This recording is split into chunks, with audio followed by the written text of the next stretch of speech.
What is up, team? And welcome back to another episode of the Technical Foul Podcast. You're joined by the three of us today. I'm Jack Anderson.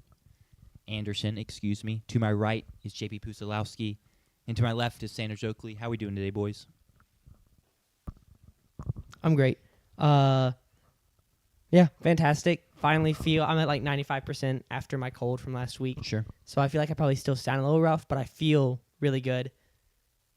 So good that I played basketball yesterday and probably played my best game of basketball in forever. Not that I'm good at basketball. By that, I mean I had like 3 or 4 layups and then the game-winning 3, which Huge. improved me from 0 and 20 over my last 20 attempts to 1 for 21. But it was the game winner, so it was kind of, and it was also nothing but net. You have the Dion Waiters mentality. Exactly. So that was pretty cool that it was a very clean swish, which maybe this is a hot take. I don't think the swish is the most satisfying shot in basketball. My personal favorite is the one that hits the bottom of the back of the iron and goes straight, like the back of the rim and goes straight down, like just like those where the ball shoots straight down and like lands directly into the basket. See, a good swish, that ball feels like it's shooting down too as the net pops. No. I'm just going to have to disagree. Yeah, I think that I don't know why. I like it. I like it when that happens and the net just doesn't move. And it's like, what just happened? Like, how did that occur? That's a very so that apparently is a hot take. I'm in the minority there. Only from the top of the key. Right. I mean, that's the only really way you can do that because you have to hit the back of it. If you hit the side of it, you can't get the same effect. We could do it from It's anywhere. a lot harder. It's a lot harder. It's not quite the same from the side. So yeah, I'm great. Ready for tonight. That's kind of about it. Sure. Excited to talk about Mississippi State. We had a big weekend of baseball. Big weekend of sports where you swing things. Yeah, big. We're trying to decide what kind of school we are. Swing it in basketball as well. Yeah. But No. Well, yes, but that's not. Not We're in trying the to same decide way. what school we are, right? Because we're not a baseball or a softball school because we're also good at tennis. But we throw out hip movement school because you use your hips and all those, and that did not fly. We've thrown out, you said swinging sport, but I just feel like that doesn't do it justice for tennis. C-ball, hit-ball sports. C-ball, hit-ball sport. We're a C-ball, hit-ball sport school. C-ball, hit-ball sport. Do we have to throw the sport in there? Or can it just be a C-ball, hit-ball school? I'm fine with the C-ball, hit-ball school. I kind of like that. Mississippi State, your C-ball, hit-ball school. SBHB school. Sure. But yeah, ready to talk about Mississippi State. But JP, how has your weekend been since we last saw each other Thursday watching the Combine? I know I watched a lot of it, but we'll get into that later. How have you been? I miss when I could sleep, man. I've You're now full tried. cooked? I tried this entire weekend to go to bed at midnight. Could not do it. What time were you getting up? Throughout the week when I get up for class, I get up at 8:30, Okay. 8:45. But yeah, What time are you getting up this weekend? on the weekend I get up at like noon, 1 p.m. Well, there's your Something. problem. Okay, as someone who had the same problem like 6 months ago, the early rise has to come before the early bedtime. You can't wake up at noon and then be like, well, I'm going to go to bed at midnight tonight and have a good schedule. It just doesn't work. I'll do that. You are a weird, I like to weird individual. Yeah, you're not the weirdest person. I know. We have our Sure. friend who is in bed at 10 and up at 10. 8:30. She is in bed at 8:30, and then like up at like 7. So she's, what is that, like 11 and a half hours of sleep? See, 10 and a half hours of sleep? I see no issues, JP, because like this is your last semester of college. Yeah. Like this is the last time you can do that realistically. Yeah, I mean, I can't judge. I started my bedtime routine and then was hanging out, and you were like, let's go to Cookout. But then Cookout didn't have anything, so that was kind of God's way of telling me I should have gone to bed on time. Yeah, we did get karma hit us. But I'm sorry, Heavy JP. That's the key, though, is you got to get up early before you can go to bed early. We'll see. And having said that, like I said, I was up till 3 o'clock before Thursday's show. My like 3 months of work trying to fix my sleep schedule was ruined by one night of like not being able to look away from my computer screen. I'm doing just fine. I will say Sanders currently has up on the other monitor Twitter because he's crafting our we're live tweet, and I see we have Stephon Castle stand in the corner, and his @ is Aggie Stan. So apparently I have a new follow as a Spurs fan and Aggie fan. That's like right up my alley. Where do you should see give him that? a follow too. Who to follow? Oh, I see it. for you, Yeah, or yeah. for I guess for technical foul. The technical foul will not be following this account. tough. But no, I'm doing just fine. I'm ready to get the show rolling. Sanders already mentioned it was a pretty good week of state sports. We'll get into that. We all brought 2 combine risers to the table to discuss briefly. There were a lot of risers, so I'm going to go and say it right now, and I'll have to say it again for that specific video. If your guy's not mentioned, it doesn't mean we don't think he was a We riser. hate him. We're not covering everyone. And then JP gets the honor and privilege of doing the mock draft right after the combine. He can have as much fun with it as he wants. I'm interested to see if he's really reactionary with things. There's only How high is people 14,000 jumping? characters. Cool. I can't wait personally to see what you do. I can't wait to agree. Are you a Google Notes guy, or are you still using your Google Sheets? I'm a notepad guy. You're doing. What is that? Just the computer Microsoft notepad app. Notepad. Yeah. Oh, interesting. Mhm. Yeah. That's wild. So, with that being said, let's get into it because he has 14,000 words. Yeah. I imagine 14,000 characters. characters. Okay. How many words is it? That's a big difference. I don't know. That's probably a couple thousand. Okay. That makes Give or more sense. take. Regardless, I want to give JP ample time to get through his mock draft. Yeah. So why don't you all two, probably Sanders, take us away through the Mississippi State week recap. Yeah, I'll start it off by firing through the non-C-ball hitball sports real quick, given that we are a C-ball hitball school.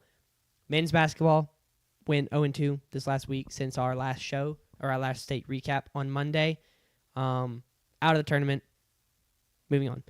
Women's basketball. They were bad loss. The We're not out of the tournament. new low. I'm sorry. Ma- We're only mathematically four not only eliminated. 4 wins away from the tournament. Thank you. Only 4 wins away from the tournament. So You're it's typically the optimistic guy too. It's I can't right believe you're there. saying. It is right there. All we have to do is reach out and take it, and then after taking that first win, miraculously the other team will have to catch the flu, and then the third team is going to have to sleep in because we pulled the plug on every alarm in every hotel room. Just, Nah. you and just then need the a couple fourth Hubbard and 40 final, bombs in a row. and then the fourth and final. Chore will have The his fourth Cameron and final Matthews game, moment. Josh Yeah. Hubbard will do what Wilt Chamberlain also did and score 100.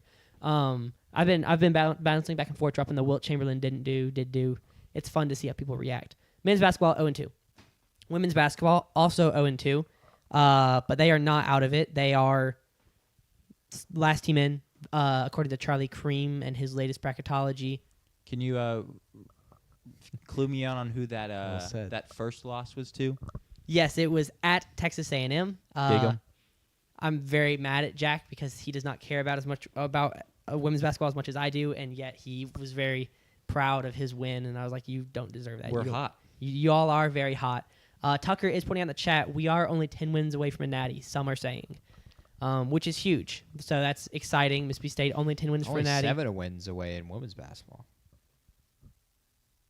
That's assuming we get in, which right now And Charlie Cream, I trust. he was wrong 2 years ago. I believe he had us in. We did not make it. If y'all being the men's team, won the conference tournament, could y'all be a first 4 in team? Would they do that, or would they put you squarely into the field?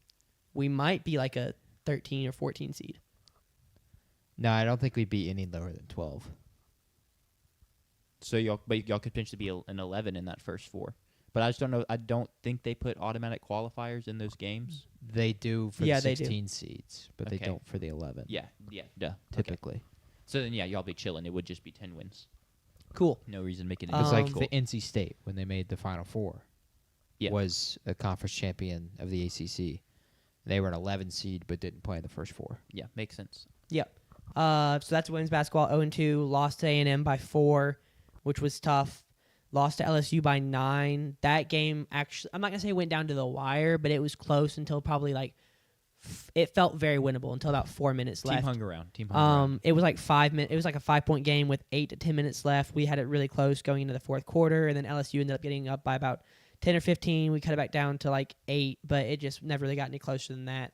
End up losing by 9, which makes another single-digit loss to a really good team. We lost to Vandy, I believe, by 4 or 6 earlier this season in the hump. It's just, I'm not going to – I try not to be pessimistic on the show, in part because I have to like be on the court and like around our players and coaches. But there was unfortunately a lot left on the court this season, a lot of opportunities left, losing to Florida, Texas A&M, and Missouri, 3 of the worst teams in the SEC. A&M A&M got got hot. loss. A&M Really not a got bad hot. loss, man. A&M did get Does hot. it make you feel better we beat Ole Miss. Not that we lost to y'all, but it does just make me feel better in general. Okay, cool. Any Ole Miss losing anything always cheers me up a little bit. So Would you trade the wins against, in your words, paraphrasing, the shittier teams for a loss in the big win Purcell had? I forgot. we beat Kentucky here. Kentucky. Yeah, that's right. So I can get a 3-for-1 deal. Yes, we win those 3 games, but we lose the Kentucky game. I think I would take that trade because we still get the Tennessee win. Y'all are squarely in the tournament. I feel like I don't know that. I think that Kentucky win is probably helping us out a good bit as far as being in the tournament, but I still think that Florida loss was probably quad 3. Yeah. I think I'm taking that trade Sure. for several reasons. The first being it helps our tournament chances. The second being the questions about Purcell's consistency are less prevalent. It's more of, oh, we just lost to the best team we played and beat the worst teams. Like, that's fine. I'm okay with that. Right now, it's more like, well, how come we're playing up and down to our opponents? That's what just doesn't make sense. And now with the offseason approaching, it's going to be the question of how. So we had 4 seniors on Sunday, yesterday, play their last game in the hump. How many non-seniors played their last game in the hump? Because that's kind of been the biggest issue Purcell has had is he can recruit really, really fantastically. He's a fantastic talent evaluator.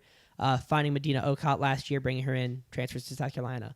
Finding Madison Francis, who wasn't like a diamond in the rough or anything, but getting her down here from New York was fantastic because she's looked like one of the best freshmen in the country, one of the best defenders of any class in the country this season. She's been incredible.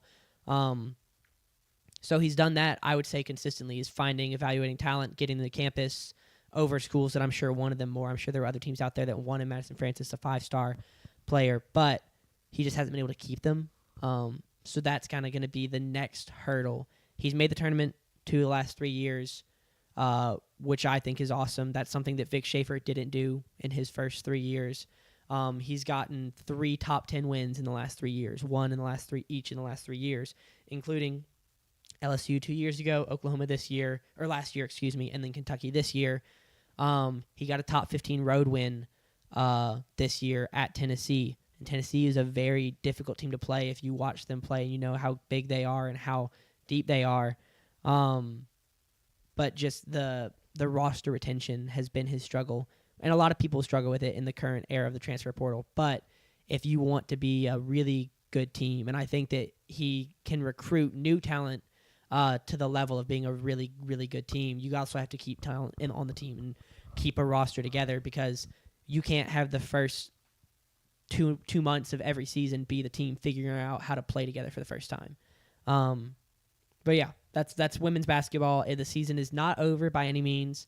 Like I said, Charlie Cream got his last 4 in. Ideally, we don't lose first round. And, if we win first round, maybe pick up a second round win against, I can't remember who off the top of my head. Someone told me earlier today or yesterday. But pick up a win or 2 and so that becomes like, as opposed to being the last team in, we're like at the top of the last 4 in, start to feel a little bit more comfortable about that. Season's not over. And Purcell's had success in the tournament. That's something that Chris Jans has not had and people have had issues with. Purcell has 3 wins in 2 appearances. We have been the yes. We've been the play-in game. We were definitely the play-in game his first year, or that's what it's called. I just drew blank. We were the 11 seed. Excuse me. Yeah, we had the play-in game his first year. We went to South Bend. We won the play-in game. We won the second game, and actually almost beat Notre Dame in the second round as they were hosting in South Bend. Missed it the year after that, even though I believe Charlie Cream had us in. Last year, we go to USC, win the first round, lose to USC in the second round. So he's got 3 wins and 2 appearances, I believe. I don't think we were the play-in last year. So yeah, he's got tournament success. So if we get in, that's something to watch for because we can absolutely win a game or 2, which would be awesome to do. What about 6? We could win 6. Cool. I genuinely believe this team at its best, as it's shown, right, beating a top 10 team in Kentucky, hanging with number 5 Vanderbilt, losing to them by, I think, 6, losing to Kentucky or LSU by 9, beating Tennessee on the road.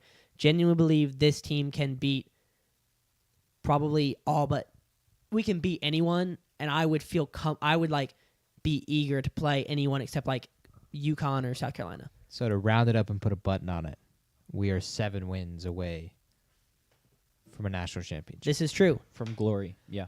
As for baseball, we are 50 wins away from national championship, something like that. 45 wins away. That is just a number picked off the top of my head. Baseball is 11-1. Baseball is 26 wins, probably, something like that. just enough to get into the tournament, and then okay. Well, no, actually, not even that. We're what? You got to win 6 games, win the SEC. We could be the last. We could go undefeated the rest of the season, win the SEC tournament. 28 wins. But not even that. We're only, I would say, probably 15 away. Right, win the SEC tournament and then just run through postseason. So, men's 28. baseball is playing fantastic. They're 11-1. We had a huge weekend. We went to Arlington for the Amagi Bank, I believe is how you say it. I don't know, and I don't think that anyone that Flow Sports broadcast knew No how one to say cares either. Yeah. We went to a baseball invitational in Arlington. We went 2-1. We did not get to go 3-0. We beat Arizona State Friday night. We beat Virginia Tech Saturday night. And then in potentially the best matchup, the best game we're going to have in all of college baseball, but before conference play, we played UCLA. And we were very close. We were, a foot away from winning it, or an inch, depending on which play you want to talk about. Top of the ninth, 2 outs. We hit their leadoff guy, and then the projected number 1 pick in the MLB draft comes up, hits a 2-run home run to tie the game, goes to the bottom of the ninth. What was it? A leadoff double, and then Tucker Medlin was there. He is still in the Dallas-Fort Worth airport. So, sorry, Tucker. Well, I'm glad that you are getting to enjoy the show. I can't wait to hear more about it either tonight or I'll text you, and I'd love to hear more about it. But we end up with guys on first. That's what it was. Ryder Woodson comes up after he was, I think, 3 for 4 at the time, hits a ball, hits in the outfield, and then bounces over the wall and cleared the wall by a foot. And as it's clearing the wall, it pans, and you see our pinch runner standing on home plate. It was a 3-2 count, and he'd taken off. If that ball does not clear the wall, he is standing on home plate and has walked it off. Instead, he has to go to third because it's a ground rule double, so now we're on second and third.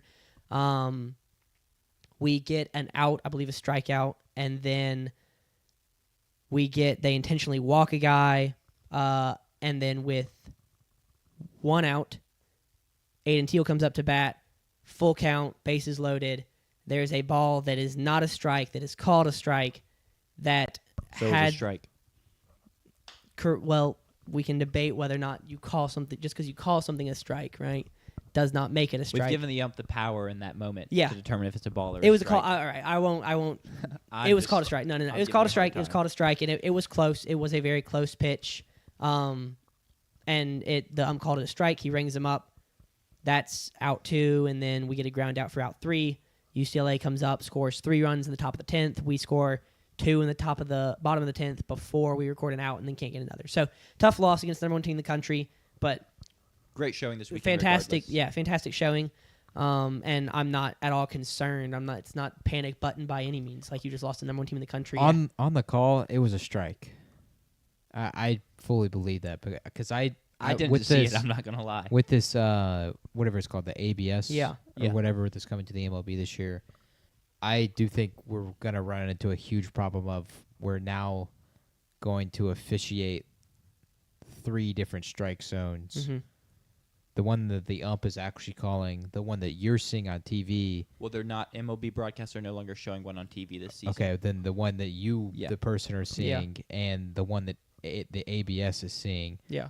But the ABS strike zone isn't the umpire's strike zone. Have you seen And the so that studies? can be officiated completely Have you seen the differently. studies that are showing how MLB officiating is actually is the ABS strike zone, and it's gotten closer and closer and more defined That's great, but it's over not the years?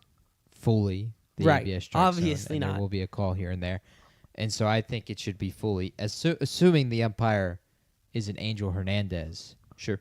then I think it's the umpire strike zone, Yeah. and that's the law. Yeah, and I'll also agree with Tucker that a lot of the outcry was that pitch had been called a ball all day. In the next inning, that pitch was called a ball while UCLA was at bat, I believe, if I'm remembering correctly. Or Was it maybe a the inning. right-hander, though, that was up to bat? It was Teal. It was a lefty. He no, had to. but He had to. the UCLA guy. I am not positive. I can't remember off the top of my head. And Teal probably tried to sell it. You know, he probably tried to do the MLB emote where you like get out of the way of the ball. But it was it was an unfortunate loss. But I'm super excited for Tuesday. Going to Hattiesburg. I love Southern Miss because they are a school in Mississippi and they are not Ole Miss. And I also have family that went there and family that lives in Hattiesburg. So I love Southern Miss. Not on Tuesday though. Not on Tuesday, absolutely not. But I am excited to watch that game and hopefully win. Sure. And I'm interested to see. I haven't checked where we can watch it. Interested to see that. Which, that being said, I actually want to say something about Flow Sports. I do not despise Flow Sports, despite what my Flow Sports password was that I shared with y'all, because I saw someone make the really great point that while you may hate Flow Sports and the poor broadcasting job they do, were Flow Sports not to exist, we just wouldn't have these games watchable at all, in all likelihood. ESPN's fault. Right. This is in part ESPN's fault. You know what but they were showing instead of your Arizona State Texas A&M game that was after the UCLA game? You know, Was what it on like ESPN? Slippery Slope or Slippery Steps or something like that?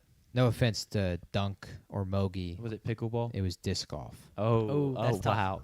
Yeah, that's actually diabolical. But all that to say, Flow Sports, they picked up the women's basketball invitationals over Thanksgiving when ESPN is covering Maui and Vegas and all the men's stuff. If Flow Sports didn't cover those, ESPN wouldn't, so nobody would. Baseball, right now, we're in the final stretch of conference play leading up to all the conference tournaments.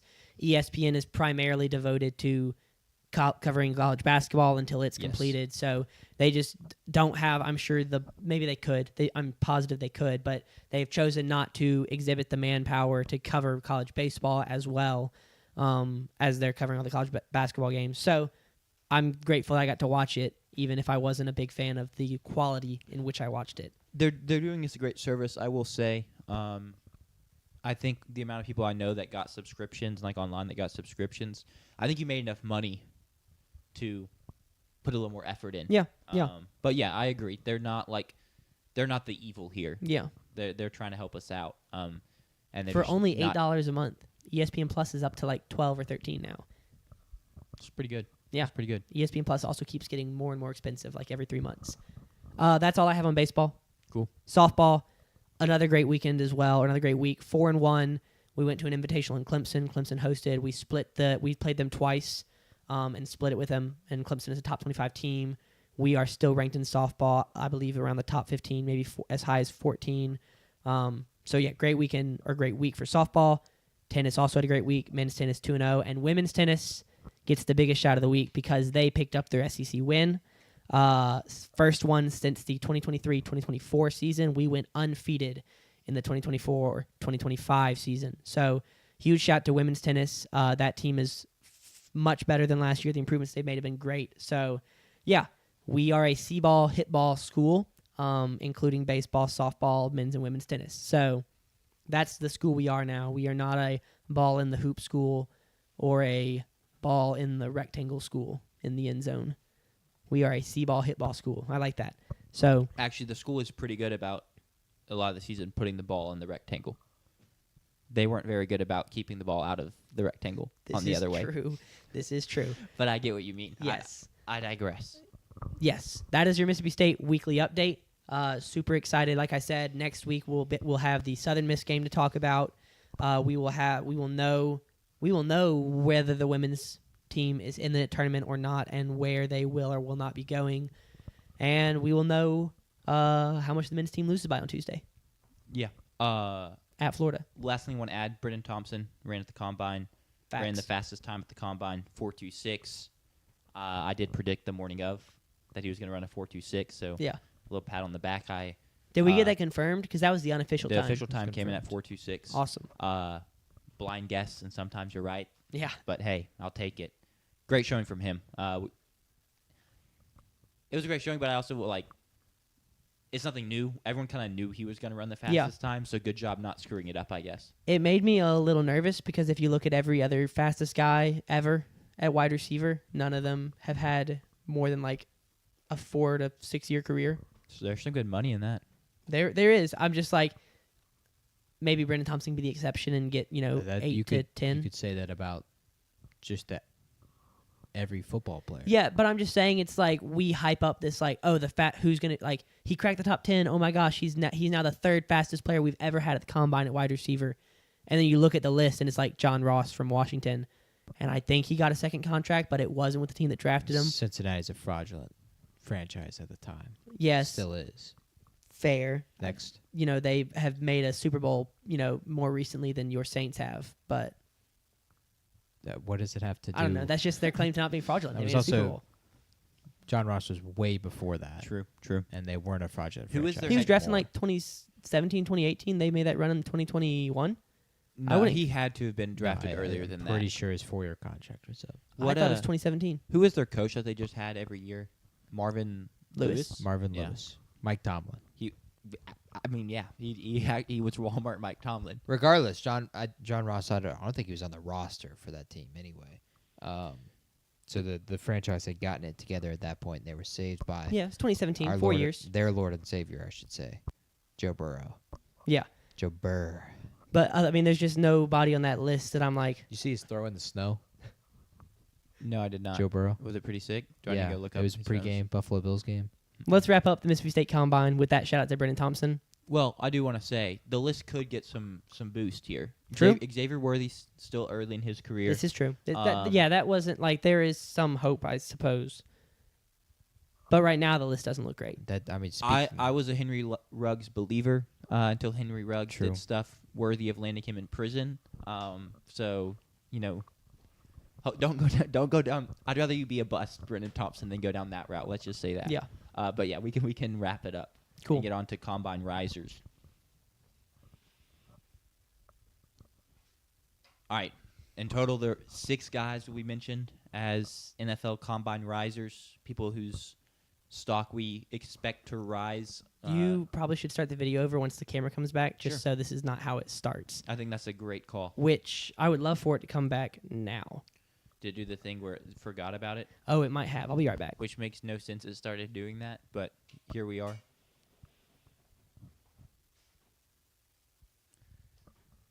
Wild times, man. We've done 120 shows, and we've not had this issue for 110 of them, and then suddenly his phone no longer trusts his computer. Will we be on a real camera come draft night? We can get the bugs fixed out. I think we need a new cord for the in and out stuff because I feel like the connection's a little loose. Cool, we're back. Well, we're here to bring 6 combine risers to y'all, present them to y'all on a silver platter. JP has 2, I have 2, Sanders has 2. There are more risers than 6, so if you're, I don't know, an Oregon Ducks fan, and I'm going to go and spoil it, Dylan Thieneman is not one of our 6 risers. He had a great combine. He is a riser. Sorry, we just aren't talking about every single one. Don't get too upset about it. Don't come. If you're an Arkansas Raging in the fan, comments. hang around. If you're an Arkansas fan, you're going to be very happy. Spoiler. But yeah, and these are guys that all put on a show at the combine to raise their draft stock. It's a little early to tell just how much their stock is going to rise. So some of it's predictive, right? And then also someone could jump way up and then fall back down. But it's just kind of where things stand right now. And I can go ahead and lead us off with one of mine. Speaking of Arkansas, it's Mike Washington, their running back. Fastest 40 time of any running back at the combine. Not every running back ran, but just kind of like going through some names that didn't. I'm pretty confident he's going to be the fastest of the class regardless. A couple people are still going to run at their pro day. For example, Le'Veon Moss is going to run at his pro day. Le'Veon Moss is not sniffing 4.33 40 as much as I love the guy. I thought his whole thing was long, was speed and not his. He's a vision guy, vision power. Which one is the speed one? A&M back? Yeah.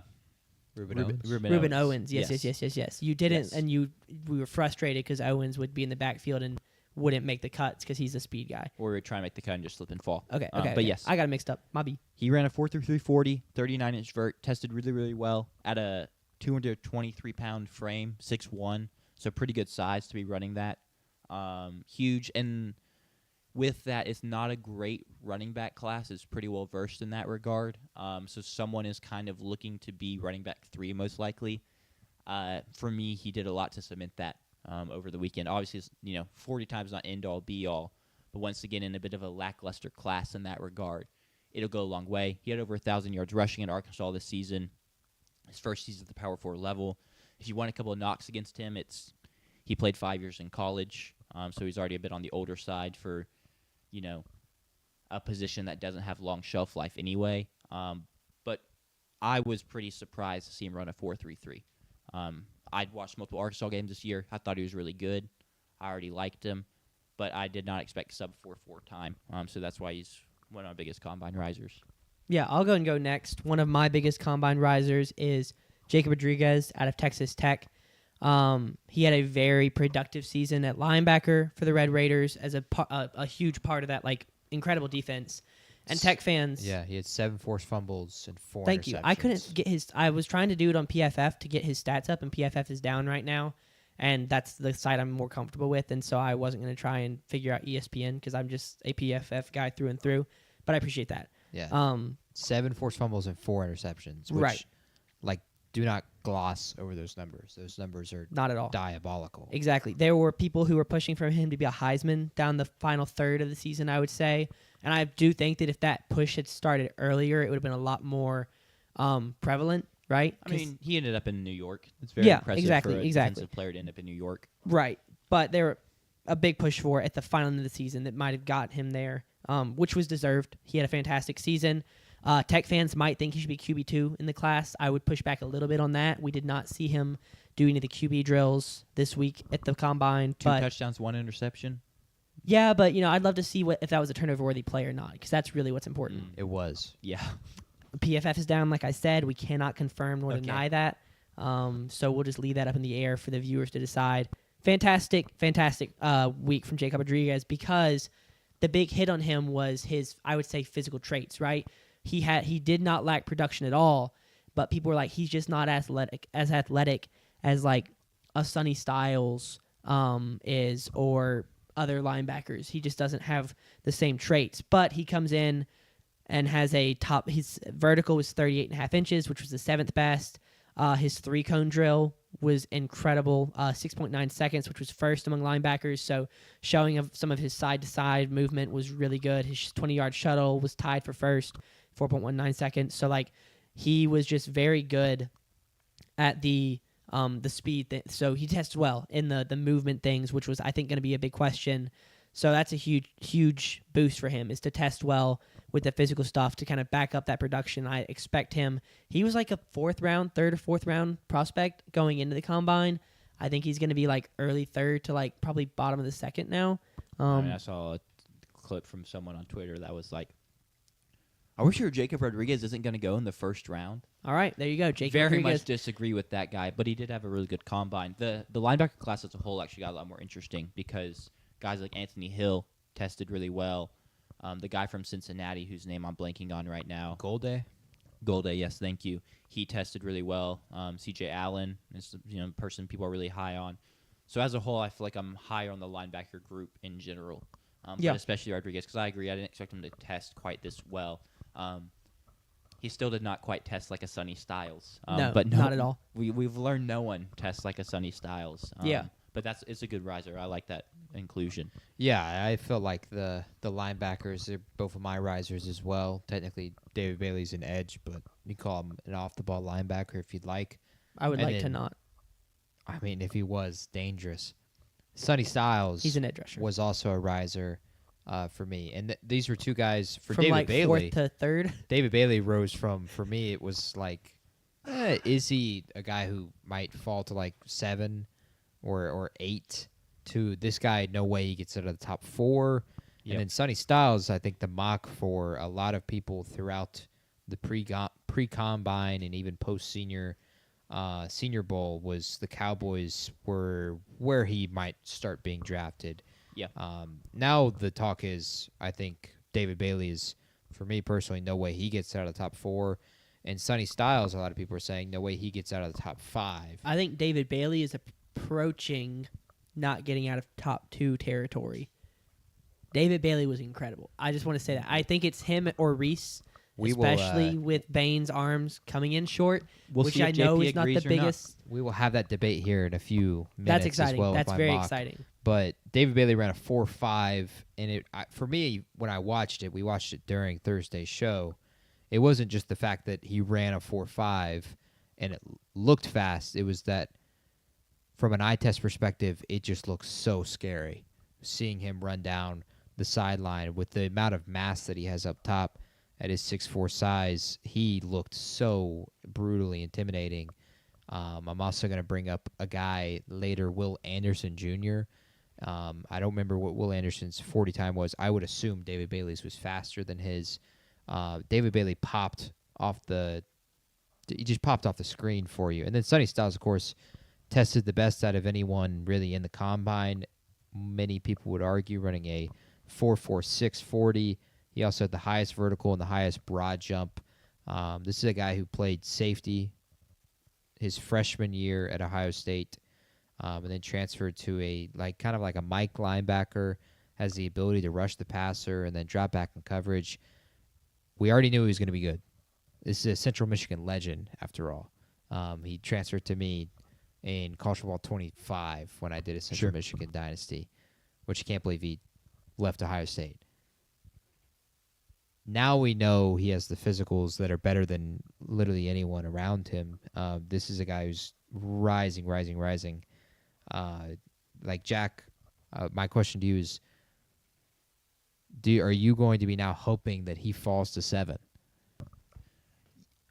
I would love him at 7. I was actually thinking about it on the drive out here. I was like, man, I think it's really shaping up great that we get a draft at 7 because enough people rose that now I'm honestly, I mean, I'll have my preferences and I'm sure that, I may have a disappointed reaction on draft night, but like, it's kind of like, okay, well, if Sonny Styles gets drafted before us at 7, does that mean somehow like an Arvell Reese will fall to us? Or hey, if Arvell Reese goes, then yeah, maybe that does just mean we can get Sonny Styles at 7.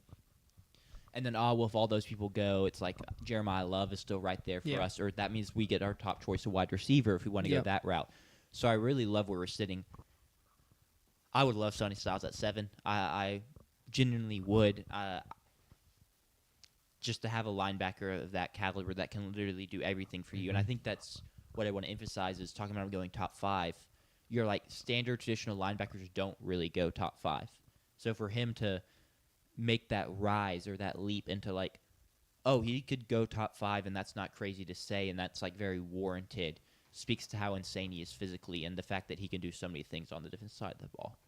I would love him though. Yeah, the thing with him is going to be, is he going to be the productive piece that he is physically? Is he going to turn the physical traits into production out there on the field? He did some of that at Ohio State. He actually had more sacks than Arvell Reese this past season. But for him to be drafted that high as a Mike linebacker potentially or an off-the-ball linebacker, he's got to have the Fred Warner kind of bump and boost to you for the pick to have been valuable. So it's going to be a huge talking point for a lot of teams. Sure. Y'all each got one more riser. Yeah. Yeah, I got my boy Takario Davis, defensive back, corner, more specifically from Washington. Spent some time at Arizona. And back Arizona, after his sophomore year was where his hype was the highest. Most people are like, oh, this guy's a first-round pick. And it's because he's over 6'3", he has long arms, great frame. And then to cap it off, he ran a 4.41 40 this weekend, which was not what I was expecting from him. One of the more like, oh, wow, 40 times I saw. He tested really well in general and then measured really, really well. And this may flatten out, but he was helped by, in my opinion, a lot of cornerbacks didn't test. A lot of cornerbacks didn't run. And so he did, and then he also put on a really good performance. I think he's someone that can rise. I'm not talking like first round or maybe even like really a second round guy. But PFF has him listed as cornerback 22 and 180 on their big board. And I think we're going to see him smash both of those numbers come draft night. I don't think he goes anywhere near cornerback 22. And I think he could go in the 3rd round, which would put him within, I'm trying to think which way, on the right side of the hundreds in terms of where you want to be drafted. So I'm very happy for him. He's one of my guys. I'm a huge Washington Big Husky Washington guy Husky here. guy. Yeah. Ephesians Prize Stock also. Good combine from him, another Washington guy. But yeah, I was very pleased with what I saw from him and very excited. Definitely some concerns still tape-wise, but we're talking about a third-round guy here. Can't have it all. And a great interview clip from Jonah Coleman talking about running backs blocking for quarterbacks. Yeah. That was pretty cool. I love Jonah Coleman, man. I'll go ahead and rattle off my second and final, which is technically multiple, because when I texted y'all and said, I'm going to do Taylor Green, Jack thumbs down the message. And I was like, you know what? Out of respect for Jack and the fact that we have been pushing Taylor Green for a month or more now, I will include him, but I'll also make it not. I mean, you just could have about him. just done Taylor Green. No, because when you did that, I was like, let me look at some other guys, and I was reading some other articles and doing some other background look, and other guys. It was interesting that other guys kept popping up because other quarterbacks kept popping up. So I'm going to say the quarterback class was a riser this weekend. Not into the first round, I don't think, but there have been like a lot of concerns. It was Fernando Mendoza, and then like nothing, right? Because you could look at Ty Simpson, but his, the number of games he started was concerning. And then there's other guys who were all expected to be good, but none of them panned out. So I'm going to run through a few of them. Taylor Green tested off the charts, freak alert. I mean, he posted the highest vertical from a quarterback ever, and the second fastest 40 time from a quarterback ever. Both those were incredible. And I've just been seeing, and now all over Twitter, at least my Twitter, which is something I've become more aware of. Everyone's social media looks different, but all over my Twitter is people posting Taylor Green highlights. That is what my Twitter is full of. People are like, this is the guy that just ran a 4.37, and it's like him making a crazy throw, and it's like, you aren't going to find a lot of guys to make throws like this. And it's so my Twitter feed is just reinforcing my belief in Taylor Green as being a future NFL starter. Other quarterbacks who had good weeks, Drew Aller. Drew Aller was a guy who was QB2 in last year's class, or expected to be, decides to come back to school, go back to play for James Franklin one more year, run it back with that roster and trying to win a championship, and gets hurt a little under halfway into the season. And so we didn't see anything much from him. He tested well and did so. Still not at 100% from his injury, which some scouts, might take that to be, like, oh, this is a gutsy kid. He's out here. He's still, not at 100%, and he's looks really good. Ty Simpson is most people's QB2 right now, and expected to go like this tail end of the first round, primarily to get that extra year on the contract. And he had a good combine. He also had a meeting with a NFL team where they asked him to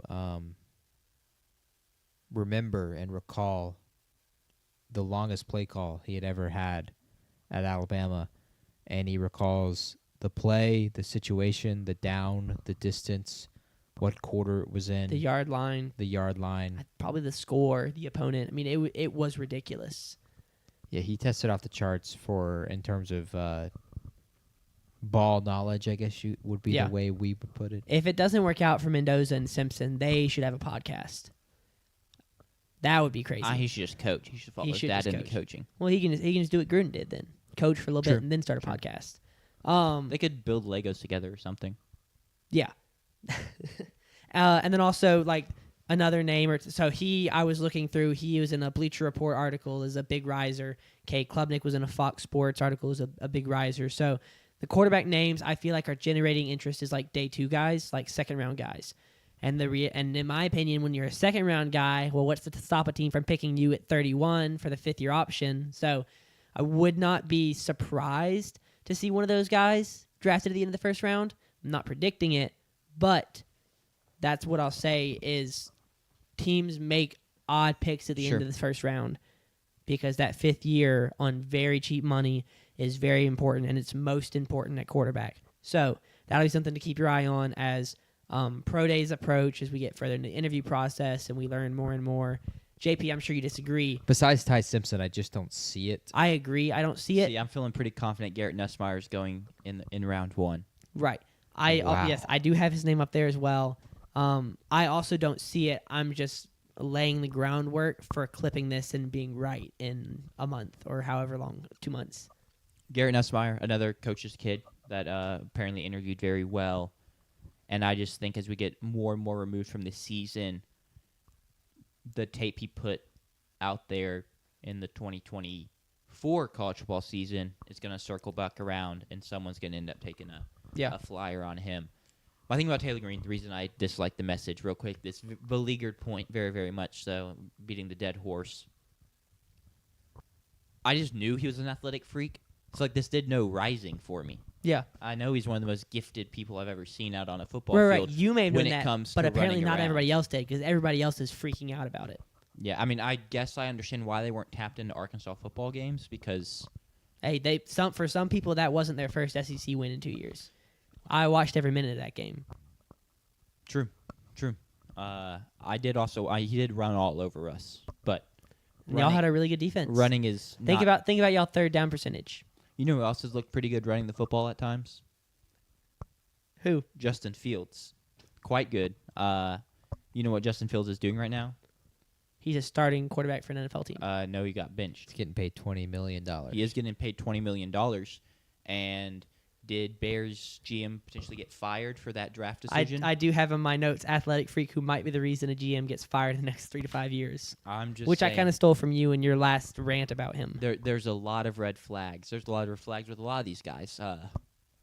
Right. Most of them just low-key didn't look good last season. That's not Yeah. a good spot to be. Yeah. But JP, anything else? no, that's my last one. JP, Cool. you've got one more? Or I guess you technically did. I your- said both. Yeah, I he forgot. did both. We snake drafted it. Not Correct. officially, but yes. Correct.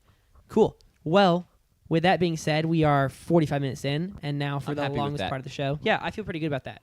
The state segment I don't believe was as long as last time. So now, It was the first one back, so we had a lot of kind of the last one background was. stuff to do. So I got to get the mock draft up. at JP's first overall pick, he is taking Caleb Downs to the Raiders. No.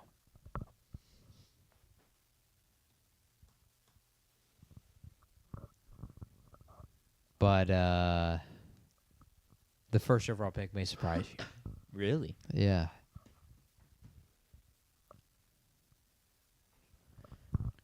Oh, wanna- I forgot about that. Yeah, you're good. Yeah, Let me we can slide also to the potentially left. shrink it to 6 if we need to. Yeah, if I need to shrink it, I absolutely can. You good No, there? I'll just slide and do a nice casual lean. Welcome to Jonathan Pusilowski's mock draft 1.0 post combine mock draft. Sure.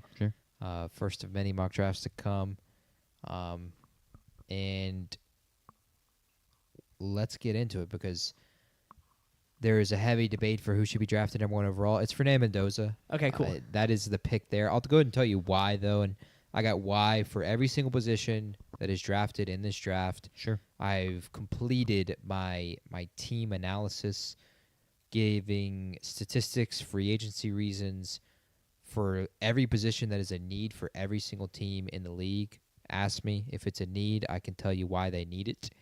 And for the Raiders, they need a quarterback. Sadly, my guy, the GOAT, Geno Smith, did not have a good year last year. Geno led the league last year in interceptions with 17. And of the quarterbacks to start 15 or more games, he was dead last in touchdowns. And he only threw for more yards per game than Jalen Hurts, Bryce Young, and the rookie number 1 overall pick Cam Ward. Not good company you want to be with when it comes to throwing passing yards in an NFL game. Good company you want to be with when you're talking about collegiate success, which Geno did have a fair amount of that. And Fernando Mendoza may have had the best of it among those 3 guys, winning the national championship and not being benched at halftime, beating Miami, his former childhood team in his hometown. Mendoza, I think, goes number 1. That's not really a debate. Everyone agrees there. It's kind of consensus. But the 2... I'm going to predict. I want to predict. Well, I have Okay, a go tangential ahead. question to ask him first. Sure. Where's Geno Smith playing starting quarterback next season. I think he's a Minnesota Viking Okay. after everything I heard this week, Sure. and I can't wait for that. I will be getting. I need to get a That's Geno so Smith sad for the Vikings. Vikings jersey if that occurs. I mean, and they just then went we'll through a have a season nice- of 9 and Max Brosmer. I think they'll be okay. We'll have a nice rivalry between me and Chromie. Sure. 9 versus Geno. I can't wait for that. That's going to be good stuff. So I would say he is more than likely on another team because of the quarterbacks available that were talked about this week, of that being a possibility. Tua, Kyler Murray, Kirk Cousins, Geno, Daniel Jones is kind of even being talked about in that a little bit. Look, I'm going to be point blank honest. I still think Geno's the best of those 5 quarterbacks. If I had to pick a second, I'd pick Kyler Murray. And I don't want to mean that as a slight on Daniel Jones. I just think Daniel Jones is kind of a lock to be a Colt. I don't even think he should be part of the conversation. Sure. So I do think Geno is somewhere else to get him, because he's good enough. And I think the Raiders can get some capital maybe back for him in some kind of trade. He doesn't, profile as a guy who's going to be a veteran and help Mendoza grow. I don't think Mendoza needs that. I think Mendoza just needs to play. Cool. At number 2, I'm predicting David Bailey. Take it away. Jackie, you have a prediction?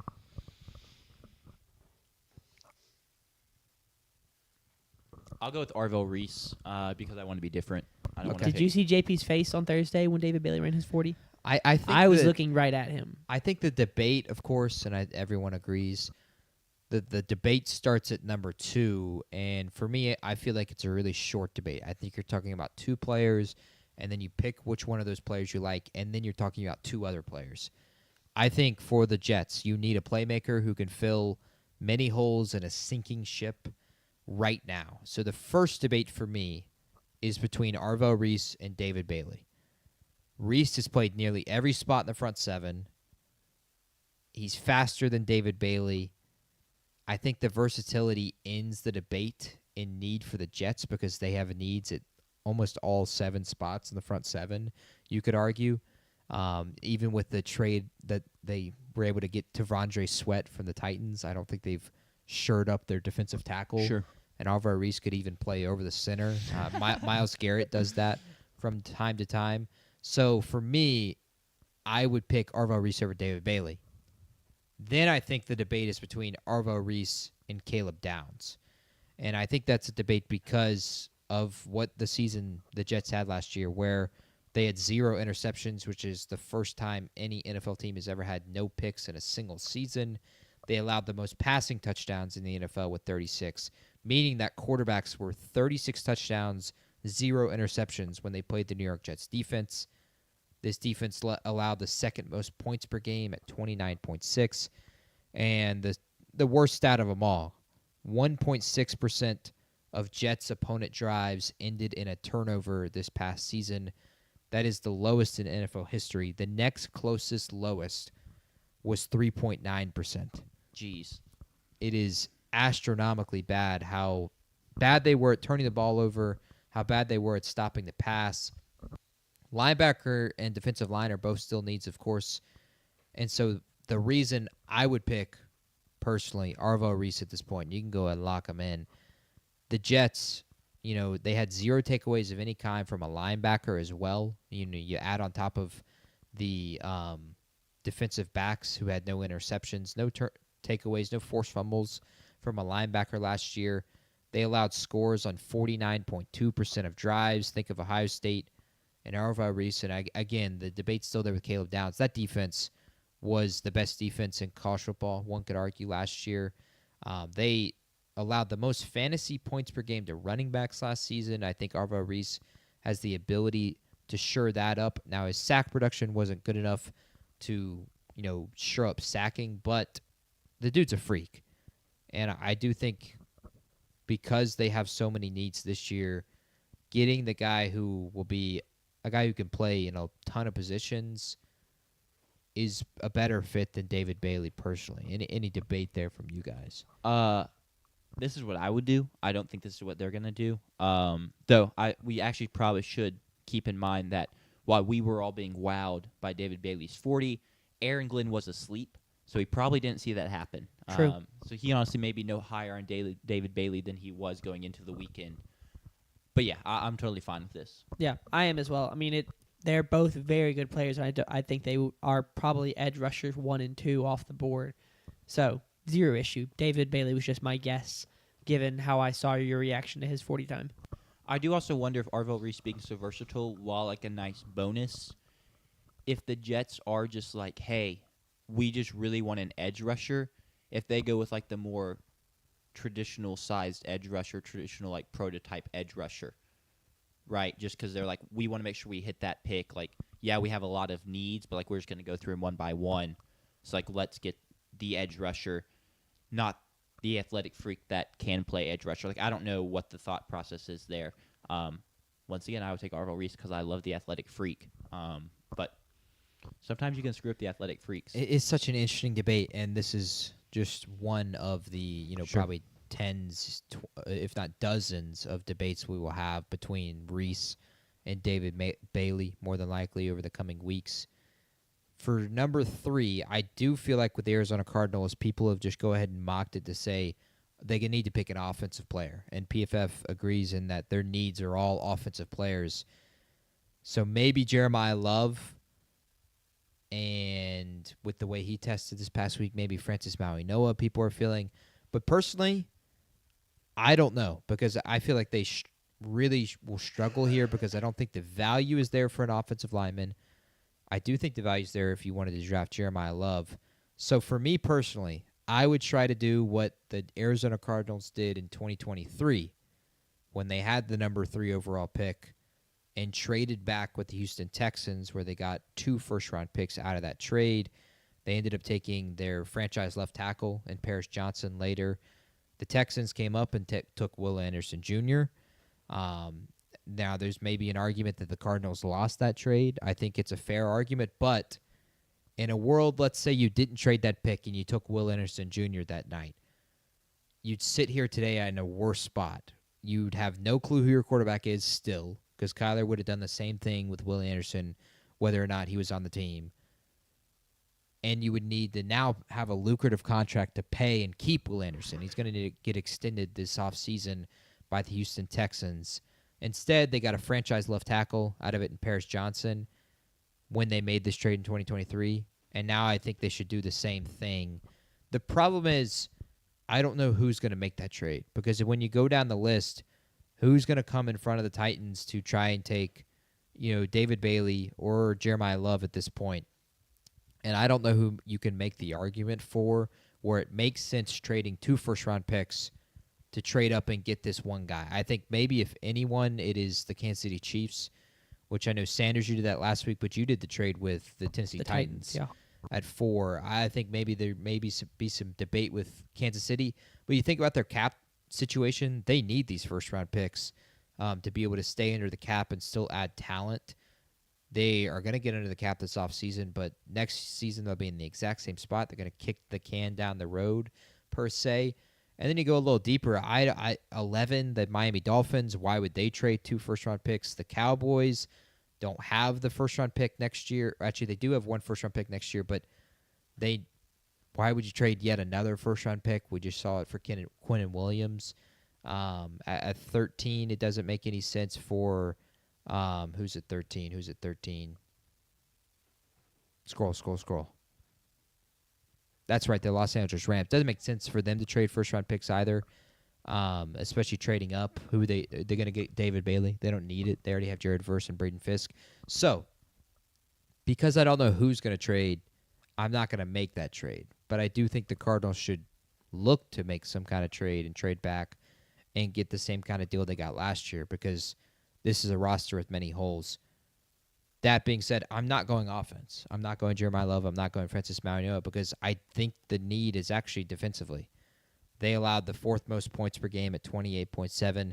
They gave up more than 35 points 6 times, which is 1/3 of their game, more than 1/3 of the games they played this year. They gave up the 27th most yards per game. 48.9% of drives ended in a score for the opposing team. And they allowed the 2nd most fantasy points per game to running backs last season. So for me, I'm going to go with Caleb Downs. I think with the Jalen Thompson free agency leaving, if they don't re-sign Jalen Thompson, then they will have a need at free safety, and there you go with Caleb Downs, and he can help immediately with those 5 things that I listed statistically that they have a need at for defense. I don't think they have the need necessarily for pass rusher with Josh Sweat still on the roster. And you would hope Walter Nolan, plays more next year. He was a pass rushing defensive tackle they drafted last year. And so I'm going with Caleb Downs. I think it's a shocking one. It is. When I post a TikTok, at least on our TikTok page, of this pick, it's going to get hate. I don't care. I think Caleb Downs is good enough to warrant this kind of pick. And I think the Cardinals need defense. I think they can get an offensive lineman, maybe potentially later in this draft, but I also think they should just trade the pick, get it, and then have a first-round pick next year on top of their other first-round pick. So that goes to 4. Well, I was gonna say, you have a question? I don't like that. Why? For the same reasons I took an offensive player on my mock draft last week, was they are already very heavily invested in defense. But the And defense wasn't good. Right, because they had 5 rookies that they drafted, and they drafted their first 5 picks last year were all defenders, so they're rookies, Mm-hmm. so they're young. And Jonathan Gannon leaves. Were his rookies. Yeah, Now with this new head coach in Mike LaFleur, what's the odds he likes these rookies? I don't know. that's fair, but also wasn't he was the offensive coordinator at the Rams, if Yes. I'm not mistaken. Everything about that. They also spent 2 of their first 3 in 2024 on defense, 2 of their first 3 in 2023 on defense. They've already invested so much draft stock in defense. It's very hard for me to believe that and this now is this what you would do or what you think will happen? This is what I would Okay, do. so that- if, yeah, if so I couldn't find a trade I'm suitor, gonna this is then- what I would do. I'll stop my what LaFleur would do argument because it's moot because this is what you would do. But I just don't see it happening. But it being what you would do, yeah, I'm okay with that. Cool. You can go and move on to number 4. At number 4, I thought, in this combine this past weekend, this is the post-combine mock draft, I thought 3 defensive players that tested really well and then popped off the screen were Sonny Styles, Arvo Reese, and then David Bailey. And so if I'm the Tennessee Titans, I would run to the podium if David Bailey is sitting here at 4. Now, more than likely, all 3 of those guys would be available at 4, and so any of those 3 guys I'm potentially running to the podium for, even Sonny Styles here at 4. I think there's maybe some debate between Sonny Styles and Jeremiah Love. I've talked to multiple Titans fans this week, actually. I know a few of my classes, and I've seen a few opinions online. Jeremiah Love is becoming the hot get here, but I do think that this team is trying to sell Jeremiah Love a little bit too high. They're trying to create some smoke. Because this is the same team that at the beginning of Combine Week, before they traded Devondre Sweat, said that they loved his fit with Robert Saleh and they thought he was going to have some big things this coming year. And then they traded him the next day. I don't think this franchise is going to publicly say what they truly believe. And so I think they're going to try and blast Jeremiah Love's stock as much as they can. Say, we're taking Jeremiah Love. We're taking Jeremiah Love. And try to force a team like the Commanders, New Orleans, Kansas City to trade up and take Jeremiah. And so I think it's just a bunch of smoke for Tennessee. And so I think they go with David Bailey at 4 if they can't find that trade. Why do they need an edge rusher? Jeffrey Simmons led the team in sacks last year with 11. But the next closest who will be on the team next year had just 4 sacks. Robert Saleh dealt with a defense in the 49ers last year that had the least sacks in the NFL, 20. 20 sacks in the regular season through the 17 games. So I think go ahead and add a franchise edge rusher to pair along with Jeffrey Simmons is completely the move here for Tennessee. And that moves us on to number 5. Do you have any thoughts on 4, though? Just really quick, I Sure. am interested, where Ruben Bain factors in because the arms came in really short, but we already knew the arms were going to be short. And so is one of which team is not going to care about it, I guess. I don't think it's the Titans at 4, but I do think it's a possibility that he does go at 4 because maybe they just love everything else about him, the power he plays with, et cetera, et cetera. But I'd take David Bailey. My question would be, if that were to happen, which I find unlikely, that would be the highest the team has traded up. So, we talk about, the highest running back drafted since Saquon at 2. That would be the highest a running back has been traded up for since X. I don't know the answer to that. I'm, looking back very quickly. I'm not going to find it right now. But that would be, I believe, unprecedented for a team to trade up to 4 for running back. So, that's just my thought there is, whoa. And the Titans very well could take Jeremiah. I personally wouldn't. I think he have enough in Tony Pollard, and I do think with Robert Saleh being a defensive head coach, he's the guy who's going to be there for a long time, you hope. Not a guy like Brian Dable. Brian Dable is auditioning for the next year or the next 2 years for his next head coaching job. And so get your defense, get your pillar players there. And I think you can address playmakers at a later date. I also think wide receiver is a way bigger need for Tennessee than it is running back. So I do think they go with David Bailey, and that leads us to 5. And at number 5, I have the New York Giants selecting Francis Mauigoa, offensive tackle from Miami. Why? Greg Van Roten, their right guard, is going to be a free agent. Also, Jermaine Illuminor, their starting right tackle, is going to be a free agent. Andrew Thomas, their franchise left tackle, missed 4 games in 2025, 11 games in 2024, and 7 games in 2023. So 4+ games, averaging at 7.7 1/3 games per season. This guy is missing. That's your franchise left tackle. Mauigoa has the ability to potentially move over to left tackle, although you'd love him specifically at right tackle. This offense, even with Cam Scatterbo, was a middle-of-the-pack rushing team in terms of yards per carry, just 4.3. They were the 16th in the league, like I said, middle of the pack. And their longest rush of the season was 31 yards. Diabolically short. They need to have better run production. Now, there's also a debate, again, for Jeremiah Love here. But I would... My hesitancy there is I don't see that with John Harbaugh. I don't see him taking a running back that high, considering all of the debates we had with Derrick Henry and his usage for multiple years in Baltimore. What is he just going to suddenly change and now he wants Jeremiah Love? Well, maybe he loves Jeremiah Love, and he, no pun intended, it won't end up using him. I hate the pick there. He loves love. Wow. I won't be the first time that'll be said, and that's also not the first time it's been said in general. Any thoughts there? I love it. I'm good with it. I'm great with it. I think they have multiple different ways they could go with that pick to, and I would love it. They're in a good spot there. I think with how deep the wide receiver group is, that you just put Jeremiah Love at 6 to the Browns. Oh, who did you say? I'm sorry. We were talking about Mauigoa at 5 and why they could go Love. Reset. I apologize. You good. I apologize. I will start the... Well, Sanders resets. You can undo I do think there's you can undo pick up top. Oh, wow. Sweet. What an upgrade. Shout out PFF. That is new. That's actually massive. Roger I Goodell love- runs back up to the podium. We got it wrong. Psych! It'd be like They're all like celebrating. Steve Harvey Yeah. at I do Miss apologize. America. I heard you talking about run game, and I was responding to a text. No, you're good. And I didn't want to be I didn't want to make a deal.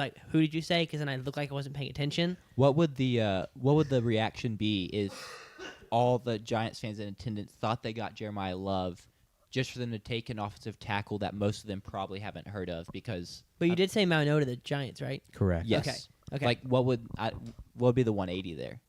Elation to boos, or do you think they'd descend to boos, or just it'd I be think it would too be confusion? boos. Yeah. You think they'd rather have you'd rather have Love over an offensive tackle? The Giants? I just feel like the fans that go to the draft are not always the most locked into college ball, and they're way more likely to know running back one's name than the offensive but they also tackle. already have Scatterbo.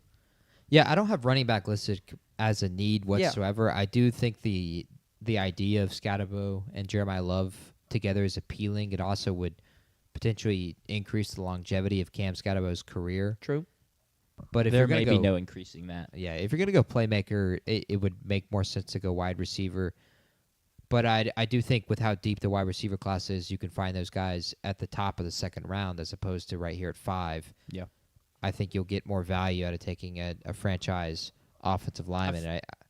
Sorry, I do finish think your that is a huge need for them, if not their biggest need, outside of wide receiver and corner. That moves us. Go ahead. Agree or disagree? The top of the wide receiver class took a hit at the combine. Yeah. Not saying like I'd they say, like I'd cratered say down like the board. the first one. I would say the first round wide receivers. Is that what when you say top? Because I know Well, I feel like it's. I know Denzel Boston took a big hit. Well, he just didn't run, which is a bad look for him. Yes, Yeah. drop. Yes, he didn't got it. right, exactly. So when your thing is Which means he's terrible. you're not well. When your thing is you don't have speed or separation. Your thing is contested catches and sure hands, and you have a drop. It does not look good. So he definitely didn't boost his stock. I'm more meant like the top kind of So I actually 3, roughly, of like Mekhi Lemon because of his weird interview. I think they took a drop, but I don't think it was because of them. I thought it was because in the I don't want to put someone else's candle out to make mine burn brighter. There's just those other people started burning brighter. yeah, The that's other fair. people around them. I moved. think that's a fair point. I just think we maybe kind of have I a do think realization, that like, outside of the interview, Lemon tested well though. Didn't he run the gauntlet like super well? you Or am know, I he ran thinking the of gauntlet really well. what is it? KC Conception, Oh yes, just smooth. and I might be staying on thinking of that the line. other USC receiver, but Jacoby Lane ran it I really think- well. I think Jacoby Lane Lane is what I'm ran it thinking really well. I'm not saying like they're bad. I just think in the look of like one of them, who's going to be wide receiver 1, who's going to be wide receiver 1, we're looking at some of them as like, oh man, maybe even like generational, and it's like, oh wait a second, none of them are like probably a true like like S tier wide one receiver. one of them is prospect. probably the best of them is probably wide receiver 4 in each of the last 2 or 3 drafts, maybe more. I don't even want to think I'd have about to, that yeah, right now. It's too much in the weeds. Sorry, Okay, I got that's us fair, way that's fair. sidetracked. Let's I get was- back to the draft. Speaking of wide receiver, it's completely on topic, actually. I think the Perfect. Cleveland Browns should take Carnell Tate at 6 if this is how the draft had fallen at this point. Why? Because their leading wide receiver last year, Jerry Jeudy, had just 602 yards. Jeudy was also second in the league in drops with 10, and he had the second worst passer rating when targeted of wide receivers with 35 or more targets, a whopping 43.8 passer rating. Now, that's just a stat, so maybe there's some debate there that was the quarterbacks in Dylan Gabriel, Shedeur Sanders, and Joe Flacco throwing to him, or it may just be that their starting wide receiver 1 is not that great in Jerry Jeudy. They also had just 4 receiving touchdowns from receivers last year. Carnell Tate, with the success that Ohio State receivers have had, outside of Marvin Harrison, who still has a chance, why, for a franchise that just seems to kind of get in their own way all the time and draft bust and whatnot, except for Myles Garrett, Gig'em, I think they kind of make a known commodity. You would hope it would be very Browns-esque for this receiver to flop out of Ohio State, but I would think this would be just let's just take a. We think we should. This should be. Sure. We've never seen an Ohio State receiver fail. Now that's Yeah. an absolute. It's There have basically- been some, but It's basically what I said about the Jets last week, where it's you've tried to do this whole tried to outthink everyone multiple times and do this good process, all this stuff. You just need to draft a really good player, and so for the Browns, it's like, why don't you just draft the guy who was really good at college and productive and has all the physical traits to do that at the NFL as well? It's not Sure. like it's a guy who it's like he was productive at college, but he's Cassius Howell in his arms and his speed. Like, not to be a dig at Cassius Howell, but like that's what Cassius Howe just Right. broke records in a bad way. So exactly. no dig. Very productive, but like, oh, the physicals. But then you also have the guys that's like, man, he had 0 production, but the physicals are there. Tate's got both. Just draft the guy who has both. There you go, Browns. I just fixed your franchise. I hope he Continue. falls to 26, luck. like Brandon Bean hopes for the Buffalo Bills. That was one of the funniest moments of the weekend. As Carnell Tate ran the 40, Brandon Bean, the GM for the Buffalo Bills, is sitting there with Rich Eisen and Daniel Jeremiah and said, "Man, he ran that kind of slow." I'm paraphrasing. He ran that kind of slow. He should fall in the draft. Speaking That's of pretty Carnell good. Tate, trying Yeah. to get him to fall to 26. I don't think it's going to happen. I think he No, goes I don't to think so either. 6. Is at the there any Cleveland number of Browns. off-field issues that could cause him to fall to 28? He commits murder tomorrow, yes. Is he a second-round pick at that point? Nah. No. Third? You're drafting his No. rights. No, he's a first-round pick. He's a first-round pick. He's not falling past the Bills. I don't think. Okay, cool. I think it's They'll worth it. draft him and they'll find him the best lawyers possible. If he commits murder in GTA, I do think yes, and yeah. cool. he's still a first-round pick. Yep. That leads us to Jack's Washington Commanders at 7. And look, I'll go ahead and tell you right now, when we get to draft night and we're doing our draft special, if they take an offensive player, I think I will lose my mind. Because when I did the team profiles for every single team, and I don't just mean Jeremiah Love, it could be any of the receivers, it could be even Carnell Tate. I don't think I've had any more of the teams. I look how big that is. It almost takes up the entire page of these Is are that all of their needs? from the top to the bottom. That takes It's up like, why take this that's position? Why all take this position? defensive stats, and every single one of them is terrible.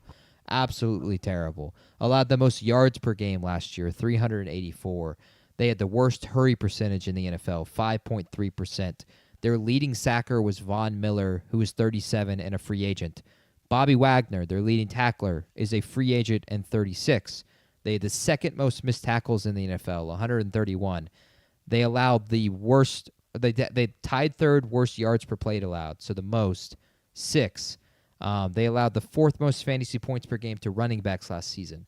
We haven't even got to defensive backs. Defensive backs, the 4th most yards after catch given up. 60 missed tackles by defensive backs. They allowed the worst yards per completion, the 5th most passing yards. Just 6 interceptions from DBs. That's tied second worst in the NFL. Only ahead of the New York Jets. They had 6 more than them. They also allowed the 5th most fantasy points per game to wide receivers last season. So, Wow. I mean, I talked about it a lot, and yeah, this team was hellacious to watch. I literally And yet y'all beat me. Y'all True. beat us, the True. Chargers. well, preseason vibes were a little higher. You know, sometimes vibes can carry you for a couple weeks. I literally watched us play the Vikings late in the season, and J.J. McCarthy leads like a 14-minute drive on our heads. yes. Easily the best drive of his career. Like, that's how bad it was. So, yes, we go defense, go defense, go defense. Well, Jack and I are in agreement, and we just talked about this guy earlier. And at this pick, Sonny Styles, I think, is the pick for me. Styles was a combine riser and then some. With this mock now, this is going to be a story that I do think will become true. We're going to see 4 Ohio State players picked in the top 7, which would be the most players from a single school to be picked in the first 7 picks ever. The next closest was the top 10, which I think we saw from Michigan State was the stat in like 1963 or something. I mean, that was a something really good ridiculous. Michigan State team. They were quite good. Rich Eisen was talking about the number 1 overall pick running back a ton on his show earlier today. Sonny Styles, we talked about it earlier, or just a second ago, second most missed tackles in the NFL, 131. Sonny Styles had just 2 missed tackles in his final year at Ohio State. He had 89 combined tackles last year. I think he's a perfect fit for them. I think he immediately can solve some defensive needs for this team. And so for me, I'm going with Sonny Styles. I mean, I'd love it. I'd be elated. Huge fan. Technical difficulties happening. But I would give us... I feel like we get a top 3 player in this draft. From a physical standpoint, obviously, positional value matters, yada yada yada. Yeah. But I'd love it. All for it. We'll pause for a second. Did you pull up the live stream? Is it glitchy on the live stream too? Interesting. It's now connected without being plugged in. Yeah, see, that makes no sense. But it actually is, because, I'm waving.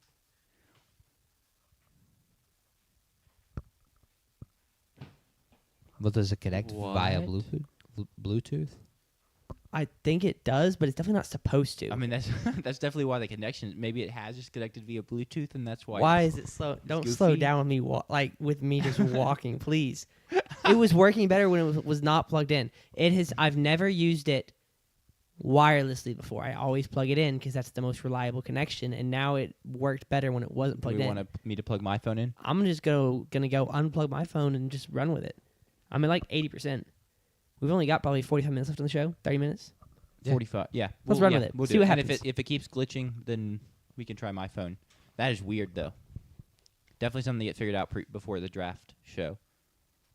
Yeah. 100%. Well, let's let it catch up real quick. Loading. It's in fast forward mode. Look at it. Look at it. Zoom. It's trying to catch up. It's close. I think it's there. No. Yep. We're back. All right, great. I'm just seeing if it's we're smooth, and it seems like we're pretty smooth with it. So. Yeah.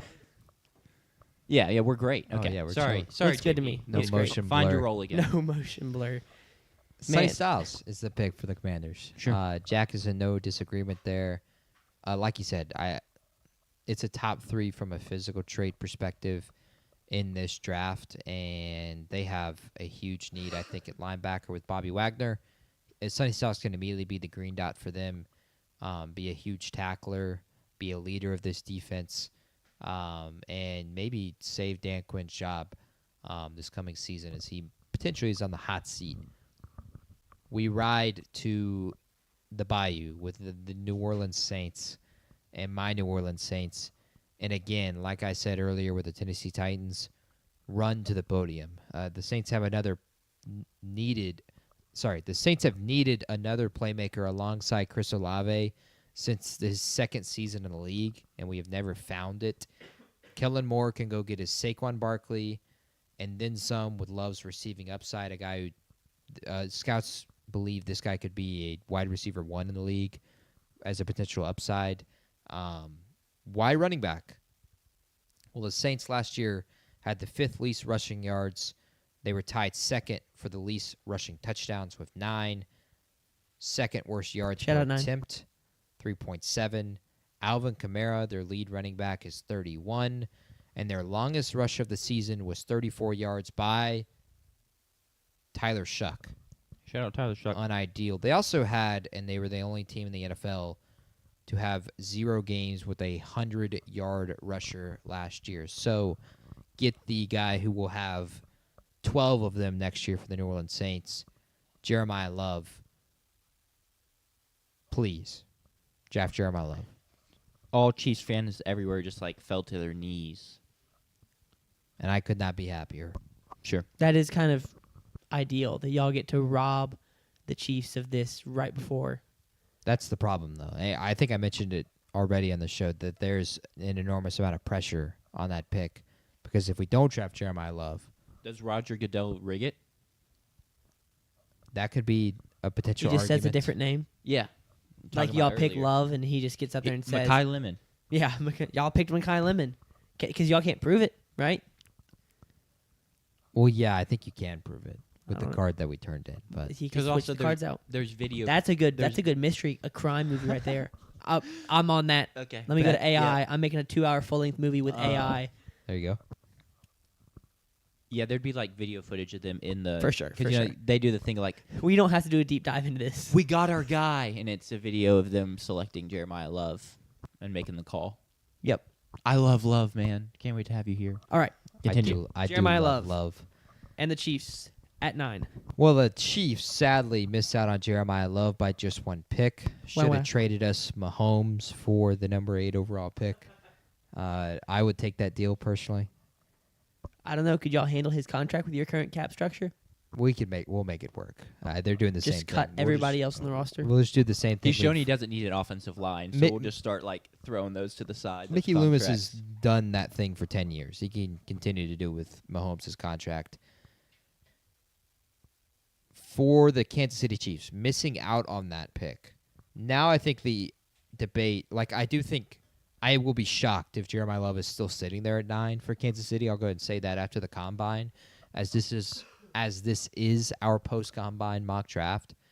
So I do think there was a really fascinating debate.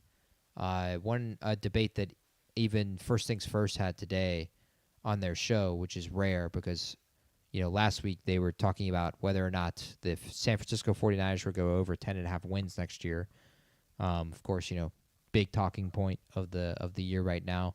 Yep. Whether or not the 49ers on February 27th will go over 10.5 Before we know wins who their team is. next Yep. year.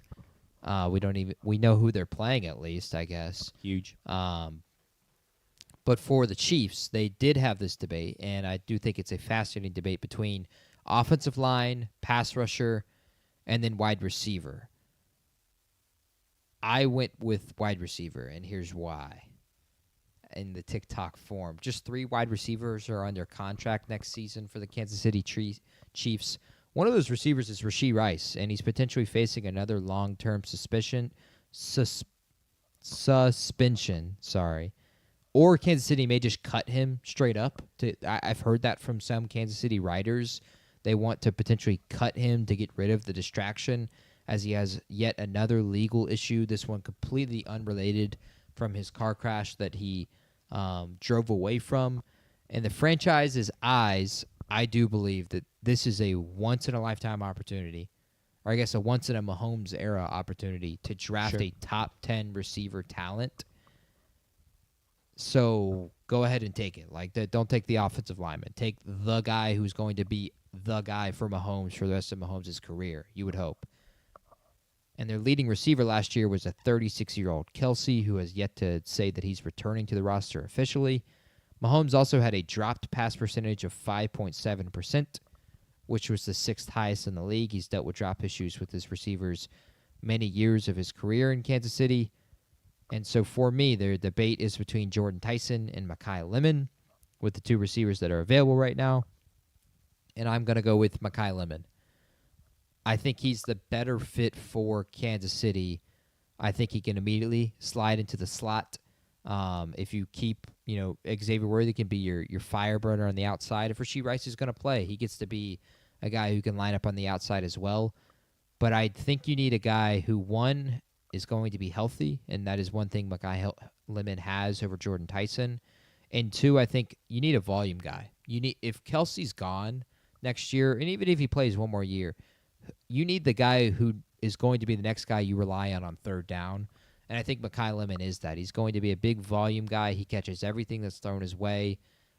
He fits the Kansas City culture. I think him and Jackson Mahomes will be great friends. I Was that was about only what you were about to thinking say? that. I was thinking that. Great minds think alike, I guess. I wasn't actually gonna say it because I was like, I'm not gonna make that joke. But I think it's funny. I think it's a fair joke. yeah, So I think Mekhi Lemon's the pick here over Jordan Tyson. Personally, you need more neck movement, Jack. It was more of a.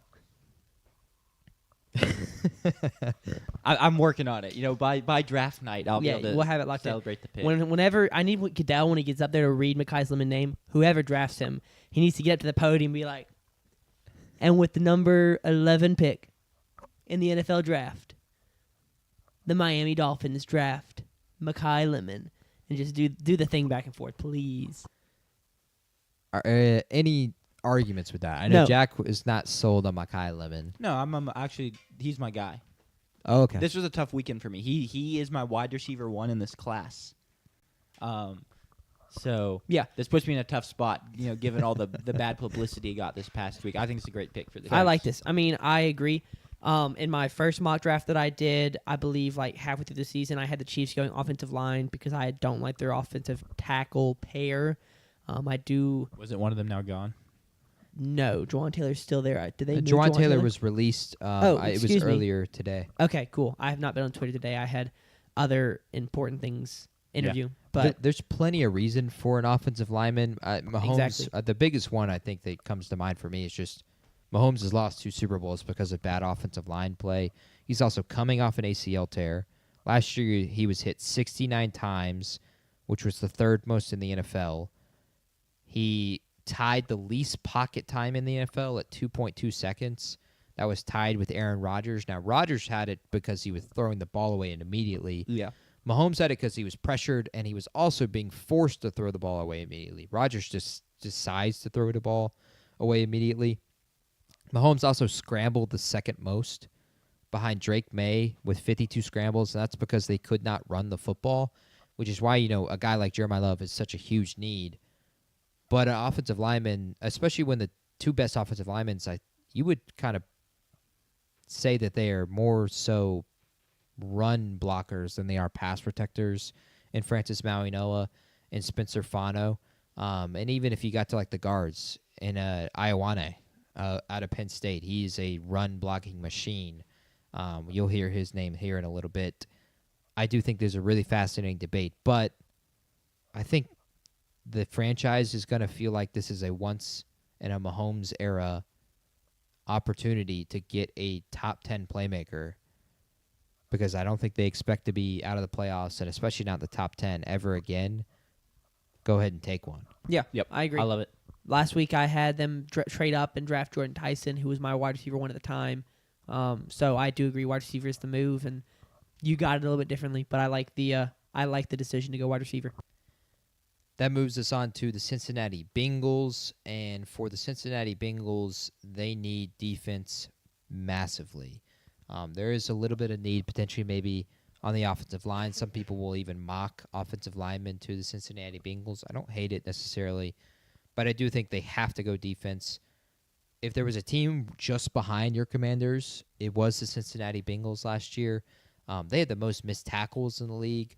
Let me double check what it was. I think it was 138. No, I had that way off. 170. Sorry. They had 40 more Yeah. than the Washington Commanders. They were really, really bad defensively. Barrett Carter kind of got exposed in the middle when he was forced to play Mike linebacker. But with the guys that have fallen to this point, I do think it's another guy where Cincinnati will run to the podium and draft Ruben Bain Jr. Bain was uber productive last year with 12.5 sacks. He immediately can fill a hole if they let Trey Henderson walk. They can also, be a guy alongside Shamar Stewart, Gig'em. He's kind of viewed more so of a run stopper and a guy who's going to eat up guys behind the line of scrimmage, and that's great because Cincinnati needs that desperately. Last year, they allowed the most rushing yards in the NFL at 2,500. They also allowed the second most yards per carry at 5.2. They were also just bad defensively in general. They had the least tackles for loss in the league at 56. They allowed the most yards per play at 6.2. And they had the seventh least sacks in the NFL at just 35. I think Ruben Bain immediately feels a need for them defensively, and it feels like you got to steal because it feels like a guy who was a consensus top 5 pick for a long time, and then these guys above them tested better, had longer arms, didn't look like a T-Rex. Now Ruben Bain falls to you, and I think you kind of feel like in Cincinnati you got to potentially just steal. Yeah, and that now makes 3 for 3 on this show's mock drafts that Ruben Bain. I don't know if we did my first one that I did, like I said earlier this season, but I had Ruben Bain to the Bengals. Monday, a week ago, I had Ruben Bain to the Bengals, and now today you have Bain to the Bengals.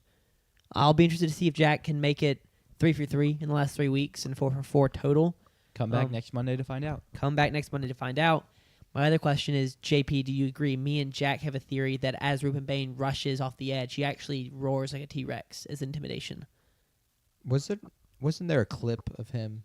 There was a clip of somebody that came out, a pass rusher earlier this year, that he literally will.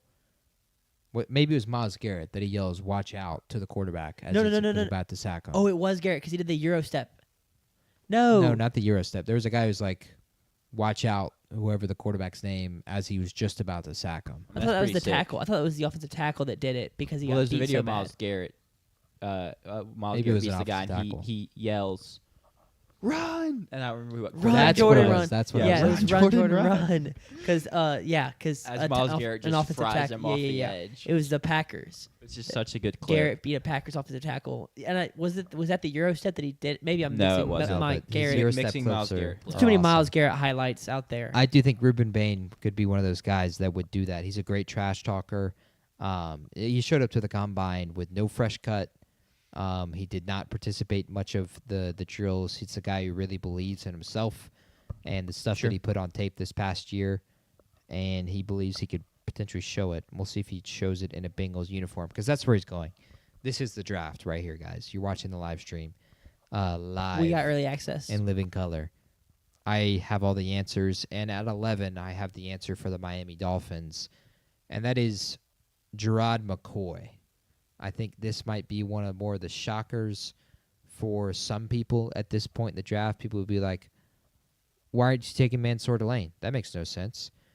I do think with Gerard McCoy and Mansour Delane, McCoy, the fact that he's still a consensus first rounder after missing the entire last season, I think shows to people what he put on tape in 2024 for the Tennessee It's got to Volunteers. be special tape for that to be the case. It's got to be. It's like Jamar Chase level when he sat out entire year. Now, Jamar Chase sat out because of COVID. Gerard McCoy was covering from an ACL tear. Why do the Dolphins need a corner? Well, they allow the league high completion percentage at 72%. That's kind of all I need to tell you. But they also have no established starting corner because Rasul Douglas is leaving for free agency. Now, Jeff Hafley, new head coach for the Miami Dolphins, has never had corners in Green Bay. And that is because, fun fact, the Packers haven't drafted a cornerback higher than the 7th round in each of the past 4 drafts. The past 4 years, they haven't drafted a corner outside of, before the 7th round. That barely counts. They basically haven't drafted a corner. It's diabolical. I do think with Hafley being in charge, he'll immediately change that, and he'll take a corner here at 11. Hafley also runs a lot of press scheme, and I think Gerard McCoy is just a better fit for that than Mansour Delane is. I think with Miami, you're trying to not necessarily draft a guy who will be productive in his first year, but a guy who's going to be better long-term, and I think Gerard McCoy is going to be better long-term than Mansour Delane. That leads us to 12, and then we can have the cornerback debate because the other corner is going at 12 to the Dallas Cowboys, and that's Mansour Delane. And I think everyone who has listened to this pod knows of the disdain I have towards the Cowboys secondary this past season. And if I'm Dallas, if it's between Gerard McCoy and Mansour Delane, they're both available. I want the guy who's going to produce this year because he produced last year. He's already played this past season. He's ready to play. And the Dallas Cowboys need corner badly. They allowed the most points per game last year at 30.1. They gave up the most pass plays of 25 or more yards with 46. They allowed the second most yards per play at 6.1. Defensive backs allowed 29 touchdowns last year, the most in the NFL. They had just 5 interceptions by defensive backs, the second worst in the NFL, only because the Jets had 0. And they allowed the most fantasy points per game to wide receivers last year, which if you were a fantasy guy last year, you always looked on your schedule to see when is my receiver playing Dallas. Even if it's wide receiver 5 on my bench, when is he playing Dallas? Because he's going to have a day against this secondary. I think the Dallas Cowboys have to go corner if one of these two guys is available here. Sadly, Gerard McCoy isn't available, so they went with Mansour Delane. Is there any, debate you guys have for the two corners right now at this point in the draft? Right now, today, I would probably take Mansour Delane just because McCoy has higher upside. I think he's put better stuff on tape. He's a better athlete, but it's been a long time since the ACL tear, and he still didn't participate in drills from the combine apparently because he's not fully back yet. And so I just need to see something. I'm sure Pro Day comes around. Maybe he does stuff at the Pro Day, and I'll be fine to take Gerard McCoy as my cornerback 1, take him as the first cornerback off the board. But right now, just because of all that kind of uneasiness, uncertainty, concern, I probably would go Mansour Delane. I think this works out perfectly for the Dolphins and the Cowboys. The Dolphins get the upside guy who's going to hopefully be good in 2 years, 3 years, and be really good. And then the Cowboys get the guy who's going to be good this year and it could also be really good, but with less, who does have upside. But I feel like you said, McCoy's. Hopefully McCoy's just really good next year. If he's still not recovered from an ACL 2 years out. Well, even if he's recovered, this year, he would be the learning curve, the bouncing back, the first full year playing in 2 years. Getting his leg back. Exactly. His legs back. Delane. He can have 4 weeks. Be ready to rumble. Yeah, 4 weeks or cut them. That's Jack's Yeah. rule. No, I think it works out perfectly for both teams. So I'm 100% behind this. Cowboys need defense, and Delane is a good defender. So I'm very interested to see what you do with this Rams pick yeah, actually, because I think they maybe have Yo, walked into yo, I a just want to make a gift. prediction yeah. right Let's get a quick prediction. So a name that got a ton of buzz over the weekend in terms of tackles, Monroe Freeling. now. Uh-huh. People think he's going to skyrocket up the board. Yeah. I still believe, unless I'm forgetting someone, you only taken one tackle. Correct. And Yeah. so I feel like while I kind of want to say you're higher on the Rams tackles than some because they made it work last year. Yeah. But you've kind of walked into a gift here where somehow only one tackle has gone 12 picks into the draft at a premium position, and you get a chance to take a guy that you're going to have team control on for 4 or 5 years. And yeah, you just kind of get your pick. another guy who's risen up draft boards and is now getting first round hype and may not be there for your second pick. Is it Taylor Green? No. No. Remember, no, he's no, like more. no. No, that was entirely a troll. That wasn't Okay, even okay, good. partially. Now I do expect him to see it taken at the second pick, but I have no idea what you're gonna do with the first pick. Also, C.J. Allen apparently had a huge jump because he was like mid to late 20s last week, and now he's sitting there at 14 on the position. Tony, the linebackers On the big board. had a day. I'm actually gonna go. I think the Oregon safety, Dylan Thieneman. I think it's Thieneman. I think that's how it's pronounced. Okay, that's my guess. Okay. Well, look, I think there's a really good debate for offensive tackle. Now, there isn't necessarily a reason for them to draft him. Stafford was actually sacked the least of any Sure. quarterback in the league Sure. last Mhm. year. Their offensive line with 2 backup offensive tackles was one of the best in the NFL, Yes. and they're all under contract for next year. The only reason I could find, and I really looked to find one, besides you just, free agency, you may need one at some point. Some guy goes down, you may need a depth piece. They have not invested a third-round pick or higher on an offensive lineman since 2023. So that's the last 3 years of drafts. They have not invested a third-round pick or higher. It's been fourth-round picks, fifth-round picks, sixth-round picks, or guys in free agency. So you could use a blue-chip talent, and a guy like Monroe Freeling or Spencer Fano make a ton of sense. They also, it's really funny. I noticed this when doing my research, and I haven't heard this yet. And I imagine we will at some point because it's a fascinating stat. But did you know the Los Angeles Rams have only drafted one player in the first round since Jared Goff? Just one first-round pick since Jared Goff? I mean, I could not Sounds- have told you that, but yeah, it 100% checks out. I think that, but Jared Goff was drafted in 2016. That's a decade ago. It's insane. For the past 10 years, they've only had one first-round pick. No, it is insane that they chose to do that, but that was like a huge ordeal. Every time I know they it's- traded for Jalen Ramsey, they Yeah. traded for. Well, I'm going to draw blanks on all. Marcus Peters, was he a first round? I don't think he was a first round pick, but I know they traded for him from the Chiefs. They traded for Matthew Matthew Stafford. Stafford was a big trade. Yeah, they did take some draft capital. Did they trade for Von Miller? Was he a first round pick? They traded for another cornerstone, I believe. It was Ramsey, Stafford, because that's not 10 first round picks there. I forget who They all. just traded out of the first round a couple times. They traded out of the first round last year. Okay. The Atlanta Falcons. Yeah, Worked out for them. Yes, it true. did. It did. I just thought that was fascinating to actually see that and see a full decade of no first round picks besides Jared Verse 2 years ago, which now they have 2 in this year's draft, and they have a chance to add pieces that will compete for the team this year and for the team going forward. There is some kind of argument for wide receiver.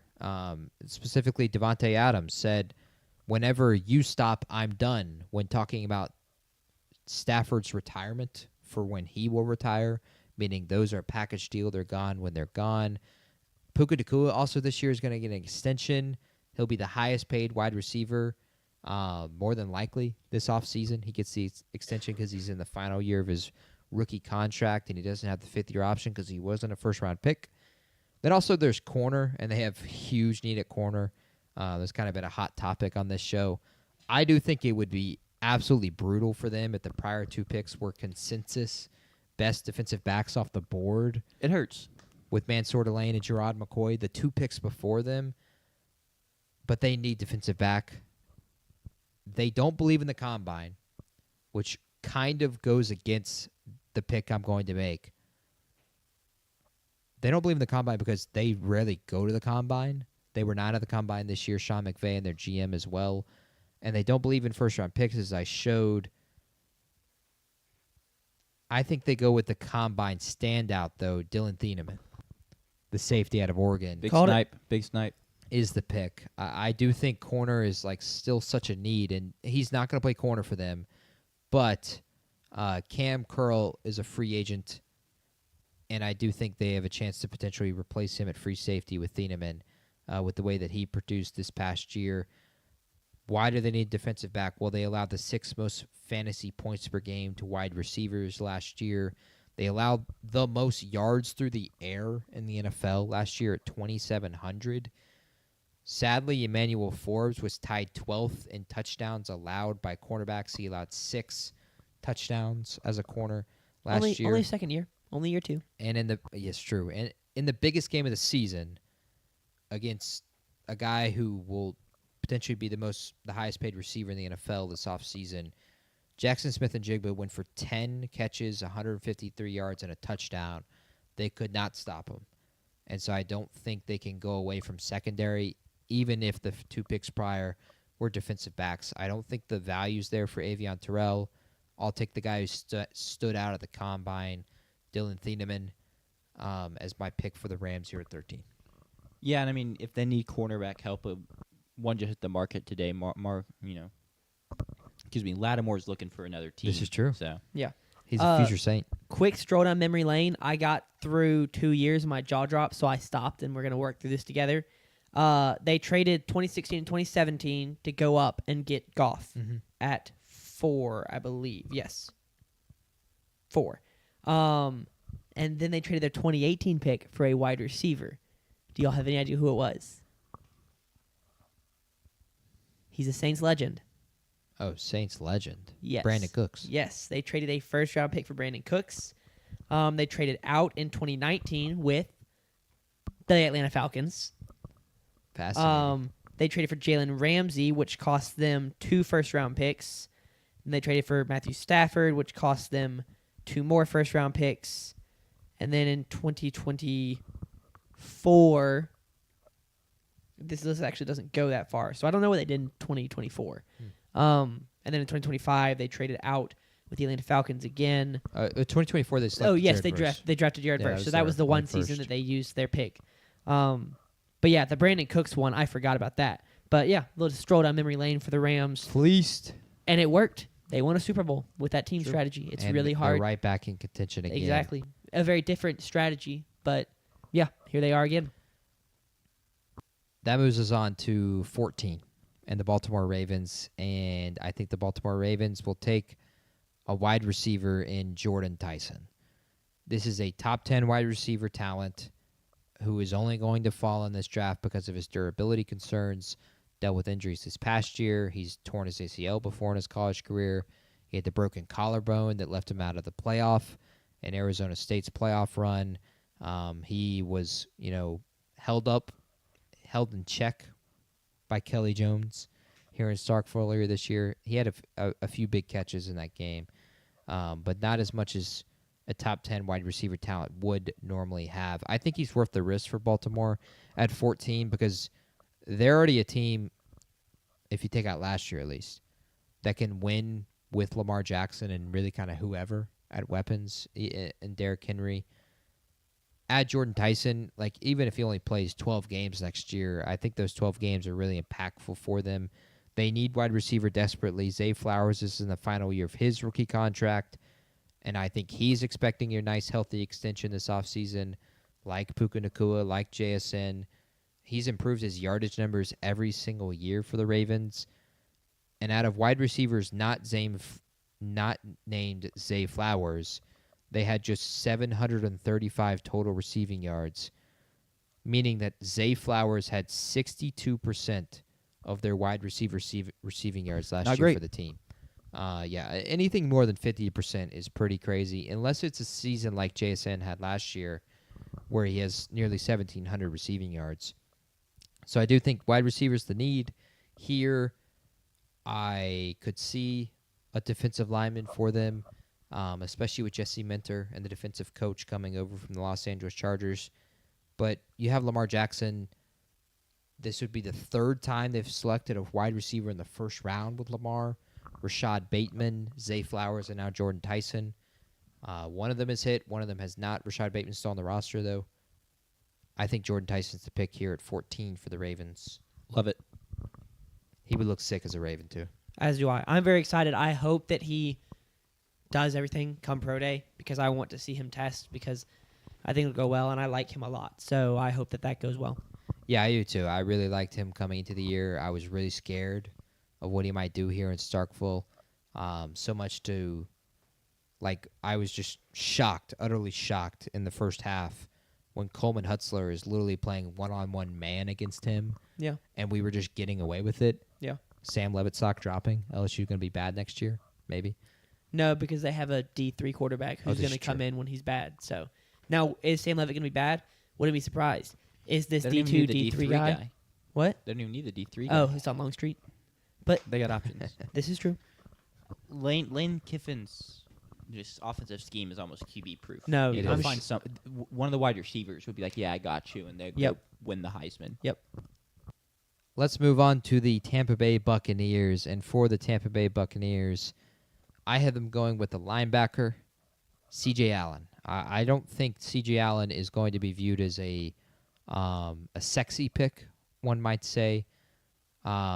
You would feel with this team last year, maybe you could address some weapons. Kenyon Sadiq would be the sexy pick here for the Tampa Bay Buccaneers. And it is a need if they don't bring back C. Otten. They will definitely need depth and just a piece in general, a tight end for Baker Mayfield. But they have more needs, I think, on the defensive side of the ball. And so for C.J. Allen, I think he fits well for the Mike linebacker for them. He could potentially be the green dot following Levante David's eventual retirement. Levante David's 37. He had 114 tackles last year, which led the team.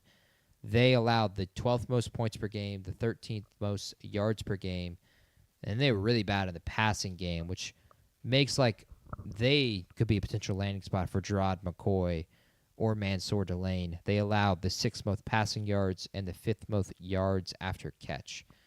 But those two corners are gone, and the safety, Dylan Thieneman, is gone. So I had them going with C.J. Allen as their pick here out of Georgia. I think he can fit an immediate need in the Mike linebacker. He can be good in the run game and be better in the slowing down the yards after catch thing. I feel like that, for me, is more often than not, can be linebacker dependent. Receiver or corners normally, I feel like, get beat through the air. I think linebackers, it can be missed tackles, Sure. not wrapping up fully on a receiver on a short slant route. And I think C.J. Allen is a great tackler, can shore that up for the Bucs next year. That moves us. Do you have any thoughts? Real quick, Yeah, go shout ahead. out the I'm a fan. 2012 linebacker class. Luke Kuechly, Dante Hightower, Bobby Wagner, Levante David, and Demario Davis. Some big time names. I think Demario Davis, what's the yellow? Is that all pros or Pro Bowls? Just a lot of crazy What a crop. crazy linebackers. I heard Jets check the legend mic. Amari Davis. Check the mic was talking about it. That linebacker class because they were talking about Wagner and Levante David, and they're like, "Wow, this linebacker class was crazy." And you mentioned Levante David and Commanders legend Bobby Wagner, so I had to bring that up. Shocking to say that 3 of them are still going, and it's not Luke Kuechly. Yep. Sadly. Can I repeat my spiel? Go ahead. I feel like the Lions have found themselves. Well, we're not there yet. I'll wait a pick then. Dang it. I'll get there because I'm not worried about the Jets. We'll get there So- here in a second. The Jets, 16th. Not Ty Simpson. I have them going with a defensive interior piece. And the guy who tested amazing at the combine in Caleb Banks, his arm length, his 40 time, just barely above a 5 flat. The dude was flying. I think he listed at 324 pounds. This is a guy who he dealt with consistency issues. And so this would be back-to-back picks of guys who didn't necessarily have production, but they have the traits to just be freaks. and Arvell Reese and Caleb Banks. And I think Caleb Banks is the pick here for the Jets. With the trade of Quinnen Williams last year, Quinnen Williams had 3 forced fumbles that led the team. He only played 8 games for them. Again, this is a team that was terrible at turning the ball over. They had just 87 pressures last season, and of course they had the second least sacks last season. I think Caleb Banks could immediately be a pass-rushing defensive interior threat for them. People have mocked guys like Peter Woods here before. I think with Banks, post-combine mock draft, with the way he performed at the combine, he deserves to be here at 16, and I don't think there should be any debate. It's a swing. He's a bit not. It is a swing. He's not as much of a sure thing as some of the other guys, so that's a bit of a concern. You know, talking about this Jets rebuild, we could be looking back in 3 years and going, "Oh man, you know, this was their chance to get the foundation right." Can you imagine they mess this up? 5 first-round picks the next 2 years? Yeah. And they're Hey, not I good? wouldn't put it past him. Would not be surprised. But I like the thought process. I like the upside of Caleb Banks. He had a good combine. I'm all for it. It's also a sign if you're athletic, go to Florida, because that'll make 3 of the last 5 first-round picks out of Florida were athletic freaks with little production. Kadarius Toney. Were you? I was going thinking- Kyle Pitts. I was thinking and Kyle Pitts, Kadarius Anthony Toney, Richardson. Anthony Richardson. Okay, Kyle Pitt's production was there though. He had one season, right? It was the one. Okay, it was a very good season, but it was Shout an out Dan 8-game Mullen. season. He was phenomenal. It was longer than 8-game season. Was it 10? But I it can't was he would have played 12 games. thought they Well, played 12 11 games. because he probably sat out the bowl game. But they played in the SEC championship. Okay, that year well, against maybe Bama. maybe that's a little bit of a slight. I apologize to Kyle Pitts. But the athlete part is there. The athlete part is there, and he had 1 season production. We'll give it to him. But it's still, if you're athletic freak, go to Florida. You'll be a first-round pick. You may not be anything in the NFL. Were you including who did you include in that? Kadarius Toney. Okay, I Young think he Joka.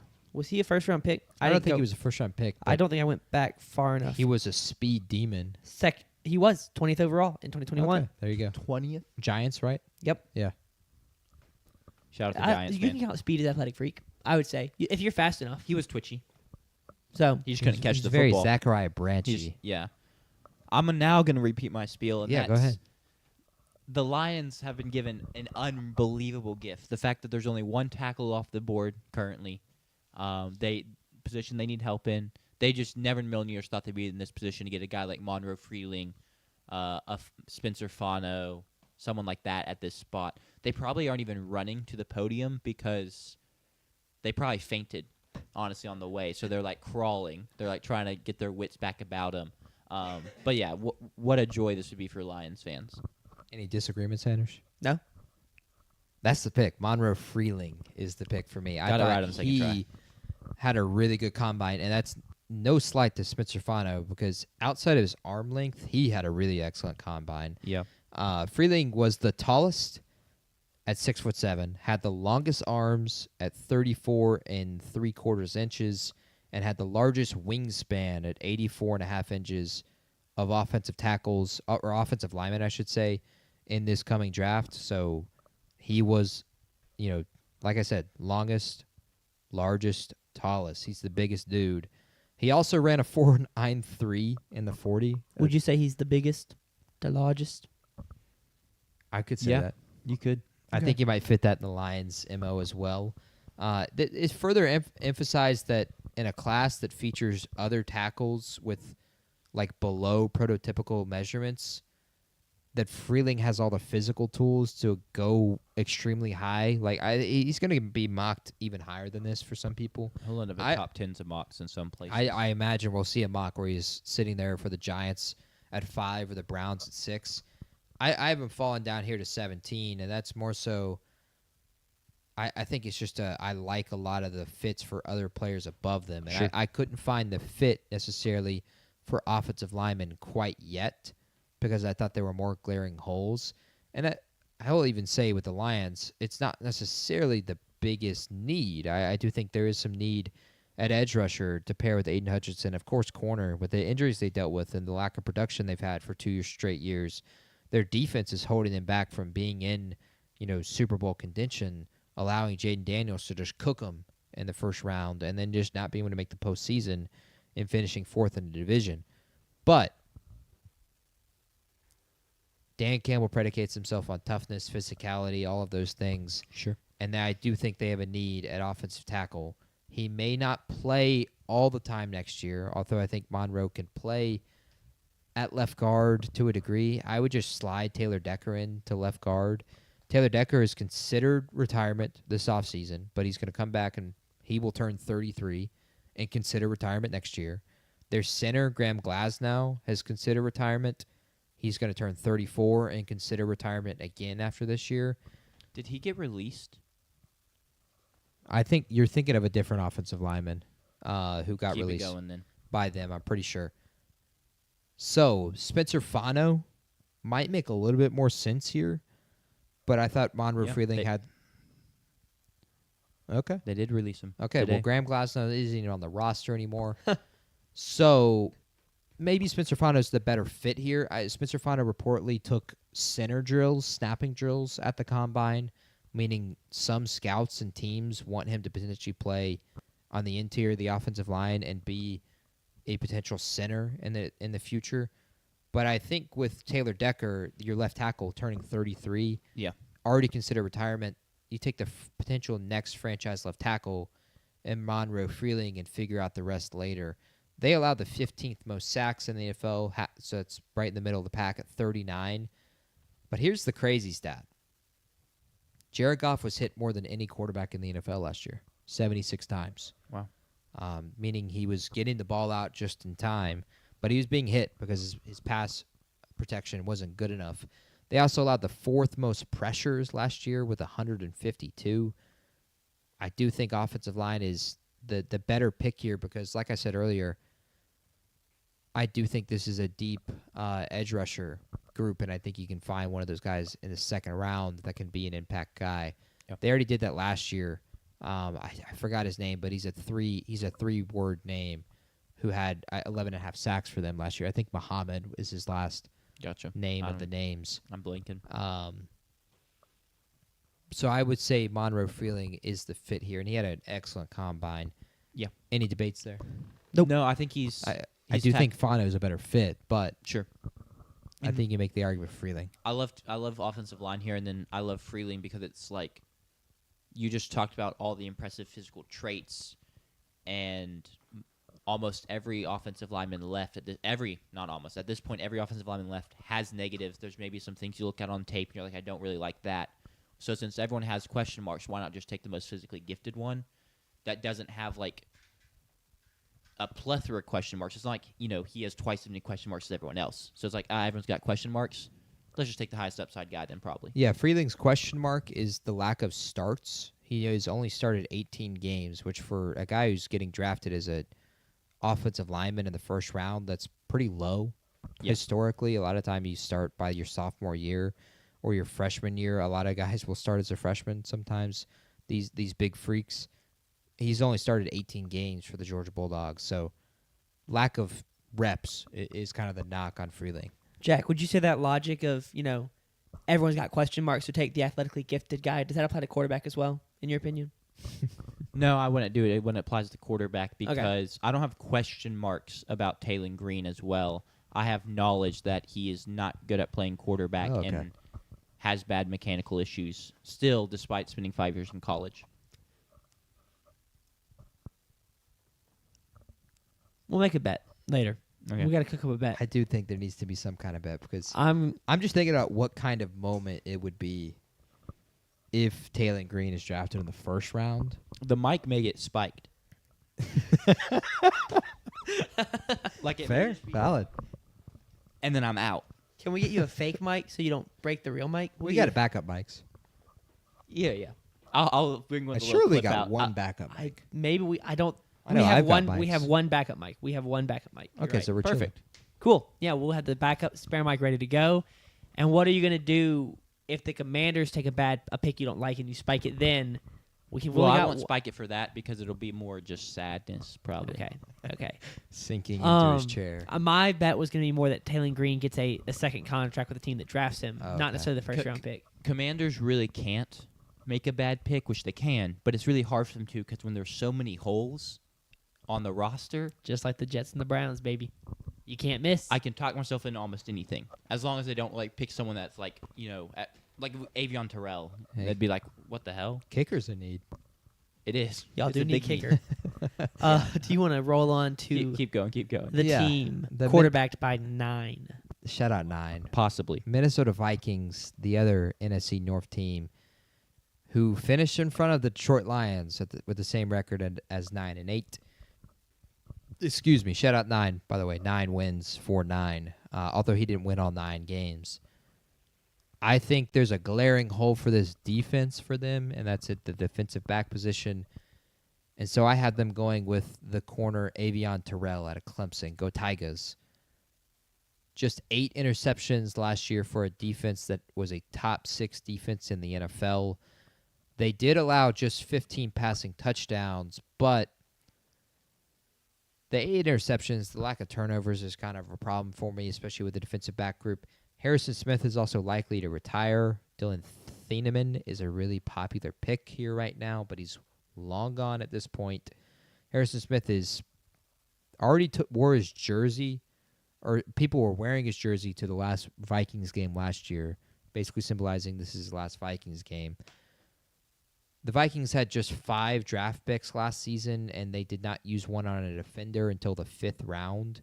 So they need young defenders in general, even with a defense that was very, very good last year. And I do think Avion Terrell and defensive back is the specific need. So I had them going with the Clemson back, the 6-footer Avion Terrell, who had a fine combine. The question for him is the lack of interceptions. If I'm not, is either he had 1 interception last year or 0 interceptions last year. But people did think when he did the DB drills, he showed his ability to go after the ball in those drills. So that kind of got subsided at the combine, thankfully. His brother, A.J. Terrell, has been a terrific corner for the Atlanta Falcons. Zero interceptions last year. So it's been a question mark. But 5 for him. forced fumbles as a defensive back. That's incredible. I think he's the fit here for the Vikings. I think he's like 2 or 3 inches shorter than his brother. Yeah, give or take. Tough. Little brother's always shorter. Although mine is taller than mine. My brother is also Your little taller. brother's shorter. My No, brother you're is the youngest, no? No, my No, you're the little brother. You have a little brother. That's my right. my younger brother stands Sorry. towering at 5'8". Okay, yeah. I he's believe shorter, that so. Jack took 2 inches from every member of his family. I do remember this story. Yeah. Because you're 6'5", you got sisters My, who are like, my dad's the next tallest at 5'8". Like my Yeah. dad, Creed, right there. So yeah. I'm not mad at it. Not gonna lie, it worked out. It worked out well for me. But yeah, it's a little tough. No complaints. Yeah, my brother, Exactly. my younger brother is also taller than me. So your statement just holds. I feel like the younger no brother truth. Yeah, no typically truth gets at all. taller. I would agree with that. My cousin, 2 brothers, the younger brother is taller. Bronny's not taller than LeBron. They're yeah, that's not not exactly quite the same. brothers. Bryce Bryce James is taller. is than taller Bronny. than Bronny He though. is taller than Bronny. I think we figured it out. Now the older brother typically throw him a bone, like smarter, gets the More handsome. more handsome. Yep. Yeah. More athletic. Better. Yeah. Better. Yeah. Yep. Let's get back to the NFL draft. Of course, a great team in the Carolina Panthers, who were 8-9 last year, but did make the postseason. Hang the banner. Hang the banner. They have a need at defensive line that I would think they address here. There is some argument for wide receiver, but do I want to give it Bryce Young spiel? I don't know. I feel like the wide receiver need is kind of a stupid pick, personally, in the first round. I love how I get so animated about it every time. I did not mean to do that on purpose. Yeah, that's kind of a It just- stupid pick. It evokes the rage starts Passion, burning yeah. deep in your heart. Bryce Young is Do I need the Panthers pick for you, JP? Just No, tell me what no, it no, is, and no. I can. I'll start fanning you off. Bryce Young is just not the answer, so I don't think drafting a receiver right now when Here you we go. know you're going to need a quarterback next year or the year after that makes any sense. Sure. And then if What you is a want to good- push back on that, I got 20 statistics. No pushback. We all agree. Next. So I went with defensive line. Sure. I don't think wide receiver makes sense, and I also don't know if there's a wide receiver that fits the value maybe here. With the Denzel Boston did not have a good combine, point blank. Casey Concepcion did drop a pass, although Rich Eisen and Daniel Jeremiah continued to reiterate that he did not drop a pass. There is some argument whether or not it was a bad ball from the quarterback, and I Sure. don't remember who the quarterback was. Probably Taylor Green. I do know he was out there throwing to him. So Taylor Green was throwing dimes. No, Taylor Green had some bad throws. Nope. Sadly. Just some bad-looking throws. someone, I'm trying to remember what podcast I was listening to. Someone described Taylor Green's throw motion as like a catapult, Yes. and yeah, that's pretty accurate and pretty not great. Yeah, Phillip Rivers used to be the shot put. He'd throw it at the last second, release here. Taylor Green brings it all the way back in a nice catapult form. Edge rusher, Keldrick Falk, Auburn is the pick for Love that. the Carolina Panthers. He's been mocked here a few times for different people. Last year, the leading sacker was their defensive tackle, Derek Brown, with just 5 sacks. Nick Scorton tied that with 5 sacks as well, Gig'em. They were tied third for the least sacks in the NFL with 30. They had the second least pressures in the NFL with 93, and the fifth least hurries in the NFL with 38. There is an argument. Akeem Mesidor, Cassius Howell. I do think they go with the more upside of the 3. I think they're with the concerns of Cassius Howell. I'll be honest, he looked like a T-Rex. He looked like a T-Rex. His arms are tiny. His There arms is are no tiny. debate. And then Akeem Mesidor makes no sense because you're going to need a quarterback next year. So get a cornerstone edge rusher. Maybe. I don't know if Keldrick Falk is going to be that. I think there's some questions there. He only had 2 sacks last year for Yeah. Auburn. There's concerns that if he can stick as an edge rusher, Yeah. if he's Yeah. gonna have to get moved inside because he's huge. He's which- 6'6" Mhm. and an thi- elite run stopper. Yes, But that's literally I just described like a really good interior defensive lineman. That's not an doesn't- edge rusher. I don't remember what the drill's called, but they're doing the Is it the one with figure the belly? eight. No, they're Oh, doing the yeah, figure yeah, eight. yeah, They got yeah. He did not look great picking up the bags and putting down the That's tough. bags. He just seems a little stiff. Yeah. But the run stopping piece is like, hey, at least you got a pretty nice floor Yeah. there. I and was he's very listening to strong. Check the Mic. They were going through I forget whose, but some draft analyst, their top 5 per position, and they were going through edge rusher, and he didn't have Keldrick Falk, and they're like, wow, no Keldrick Falk, like that's crazy. He's like, no, he's top 5 in my interior D line. He's not an edge rusher. He is too big and can't play in edge rusher in the modern NFL. That's his theory. That's where he has him as interior D line. So Good thing the Panthers need help in multiple spots on the D line. yeah, I just don't know if interior is the spot. Maybe they But- see the vision. Maybe they do. Continue, JP. Yeah. He's a good player. I'm not a fan necessarily of the pick too much. I think it makes the most sense with the You guys made here on it. the board. I don't know how I feel. I would love if they take Keldrick Yeah. Falk. I hate this pick. It's stupid. Anyway, with mine, no, I'm kidding. Well, it doesn't matter what we've already established. That's it what doesn't J- matter what pick they're making. I know. It's just cracking me And- up that JP's critiquing his own pick. I did make the argument with the Carolina Panthers that if they saw the Saints take Jeremiah Love, and if I made this with the Tampa Bay Buccaneers, but if they saw the Panthers, I'll make the same argument, saw the Saints take Jeremiah Love, and you think of Jeremiah Love, and you think of Bijan Robinson, you have to play those guys 4 times a year. You want to be able to stop the run. I think Keldrick Falk would make a ton of sense there, and it may be a potential influence of the pick they're going to make here at 19.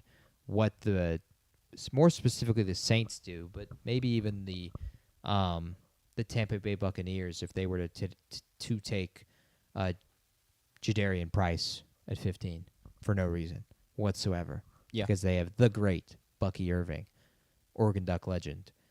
We moved to 20, and at 20, I have the pass rusher that makes more sense for the Cowboys because Cowboys need to perform now. Made the same argument with Mansour Delane. They're in a Super Bowl window, according to Jerry Jones. And so I think they take Akeem Mesidor. Why? They allowed the most points per game last year at 30.1. How do you stop teams from scoring? Force them to punt. How do you force them to punt? Get sacks. Akeem Mesidor did that, and he did that many years in his collegiate career, even going back to West Virginia. The Cowboys also allowed the second most yards per play at 6.1, and they had just 35 sacks. Funny enough, they actually led the league in pressure rate and hurry rate, and they are also 6th in quarterback hits, meaning they kind of got to the quarterback. They just didn't finish the job. Finishing problem. Wow. Akeem Mesidor. That's what they had. That is fair. Akeem Mesidor is the pick at late night hours here at Technical Foul. It's only going to get worse from here. I think it's Mesidor. I think it makes a ton of sense. And I don't know if another team around this area makes sense for Mesidor. Maybe the Lions, you could make the argument there at 17. Definitely teams past the Cowboys, of course, because you're getting to all the teams that were in the postseason. But I think the Cowboys make the most sense of those teams in the first 20 picks. I'm a He's the fan. pick. I like the pick. Yeah. I do wonder Jerry Jones if he ever considers the Cowboys not in a Super Bowl window. But I like the pick. We'll see. That's an interesting debate. We move to the Steelers, and at this point, only 2 offensive linemen have been picked, and a guy who's been mocked as high as 3 to the Arizona Cardinals. Hear me out. Oh, go ahead. You got a head coach who's known for developing quarterbacks. Mm-hmm. That's all I'll say. Continue, JP. I thought about Ty Simpson here. I won't lie. Oh, that's not who I was talking about. I won't lie. I thought about Ty Simpson here.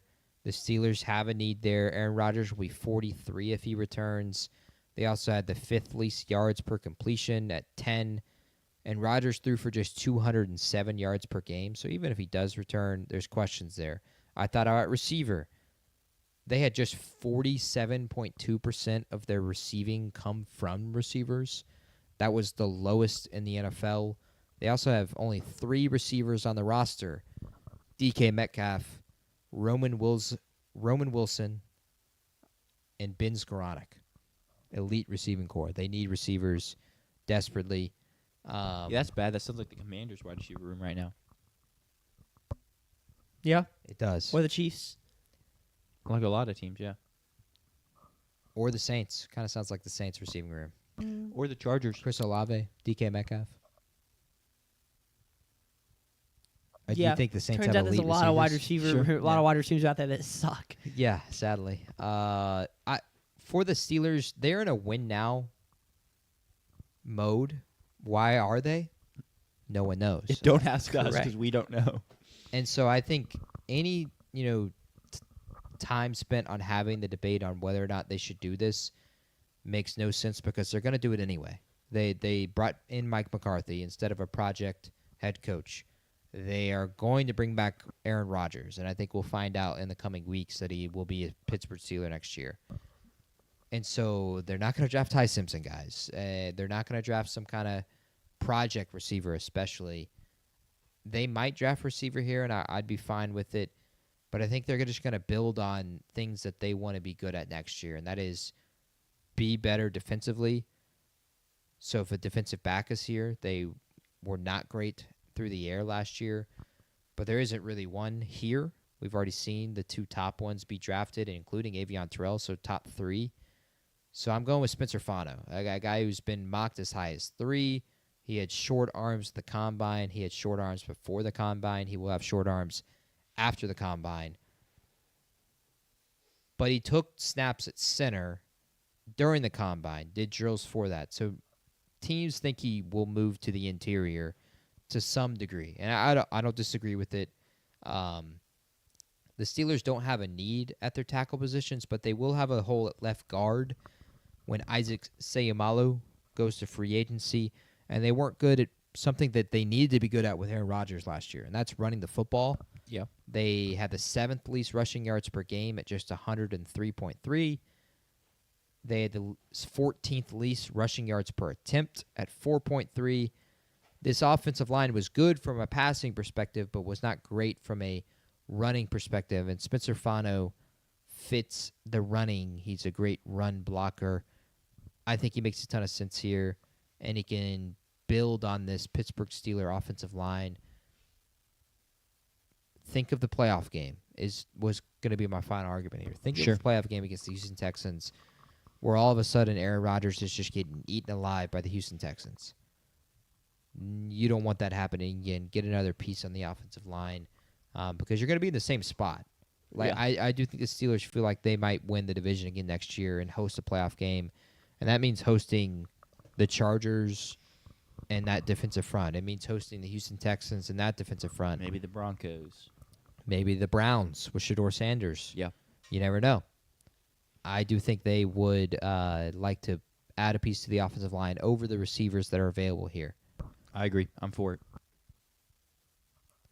Cool. We move to the Chargers. Sanders and his Los Angeles Chargers, who have one need, a quarterback.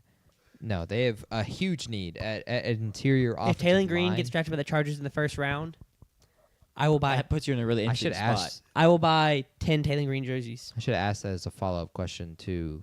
Was it you that asked me about Taylor Green? to the Saints. To Saint, I should ask that as a follow-up question. Well, does it make you feel better that he's played 5 years of college and he's 5 years younger than your starting quarterback now? That's why I said I'd be wavered. What did you mean by that? I would be shaking. You'd be concerned or ecstatic, shaking with joy. Anticipation. That's a real fan. He gets the Taylor Green hype. He gets that that's a potential franchise changer at quarterback. If we can get him in the 5th round, I'm all over it. Third? No. He 4th. Fourth? Okay. No higher. All right. We're on the Chargers, They though. might as well just like trade for Trey Lance. Yeah, except that Trey Lance has already had some shots in the NFL. It just hasn't worked out. What shots has he really had? He's had 0 shot. He had a shot and he got hurt. Yeah. The Chargers He's have not- a need. How many times has Taylor Green got hurt? He's dependable. He is dependable. Due is what I'm hearing. What? He's due. He's due. He is due. You play Fair. long enough, you're gonna Fair. get hurt. All right, the Chargers. You go and do your thing. Interior offensive line. Yeah, I'm because about to say. they have the 2 tackles already set in Joe Alt and Rashawn Slater. Herbert last year was hit the second most of any quarterback, 74 times. He was pressured more than any quarterback, 183 times. He was sacked 54 times, the second most. They had the 7th least rushing touchdowns, 10, with a Jim Harbaugh team. That was shocking. And their center retired. They also have 3 guards who are going to be free agents. So I think interior offensive line is like fully the need here. And, man, is the best interior offensive lineman available. Ioane Yep. out of Penn State, which I just pronounced it wrong. Ioane is how you pronounce it. Ioane. Todd McShay said his way of remembering it is, I want a Pro Bowl left guard, right guard. I want a. I want a. I want a. I want a. I want a. I want a. I want a. Vega, I want a. Out of Penn State is the pick for the formerly San Diego Chargers, now Los Angeles Chargers, second to their building. A building that will host the Super Bowl next year. Will Herbert be in attendance with Vega, I want a. Sanders? The Super Bowl? Yes. Yeah, for sure. With Madison Beer or with his teammates? Yeah, Madison Beer will be there, but not. They will not be together. They will be Can- separate. Can Herbert just like make it past the first round first? Will Herbert be a sideline announcer like Fred Warner and Kyle Shanahan? No, he's getting dubs. We're going to we're going to Super Bowl. It's going to be Chargers versus Rams in SoFi Stadium. That'd be electric. It'd be 99% It'd be Rams 99% fans. Rams. Not there. actually because it's just It's all 99% commercialized. celebrities. Yes, correct. What I'll say is And they all be rooting for the Rams. yeah. So While I love the pick, it's getting boring. And I hate that. No! I'll be making a different pick next week. Don't worry. I appreciate that. I just want to feel something, Cassius even if it's outrage. Like I felt outraged at the Kenyon Sadiq pick. I got you. I tomorrow. enjoyed that. I got you next week. Sorry. Appreciate that. I want to feel something. I'm tired. I want You to. weren't a Chargers fan yet when we did the Omarion Hampton pick. Yeah. No, I did not Not become a an Chargers official- fan until this season. Not one that came out of the closet yet.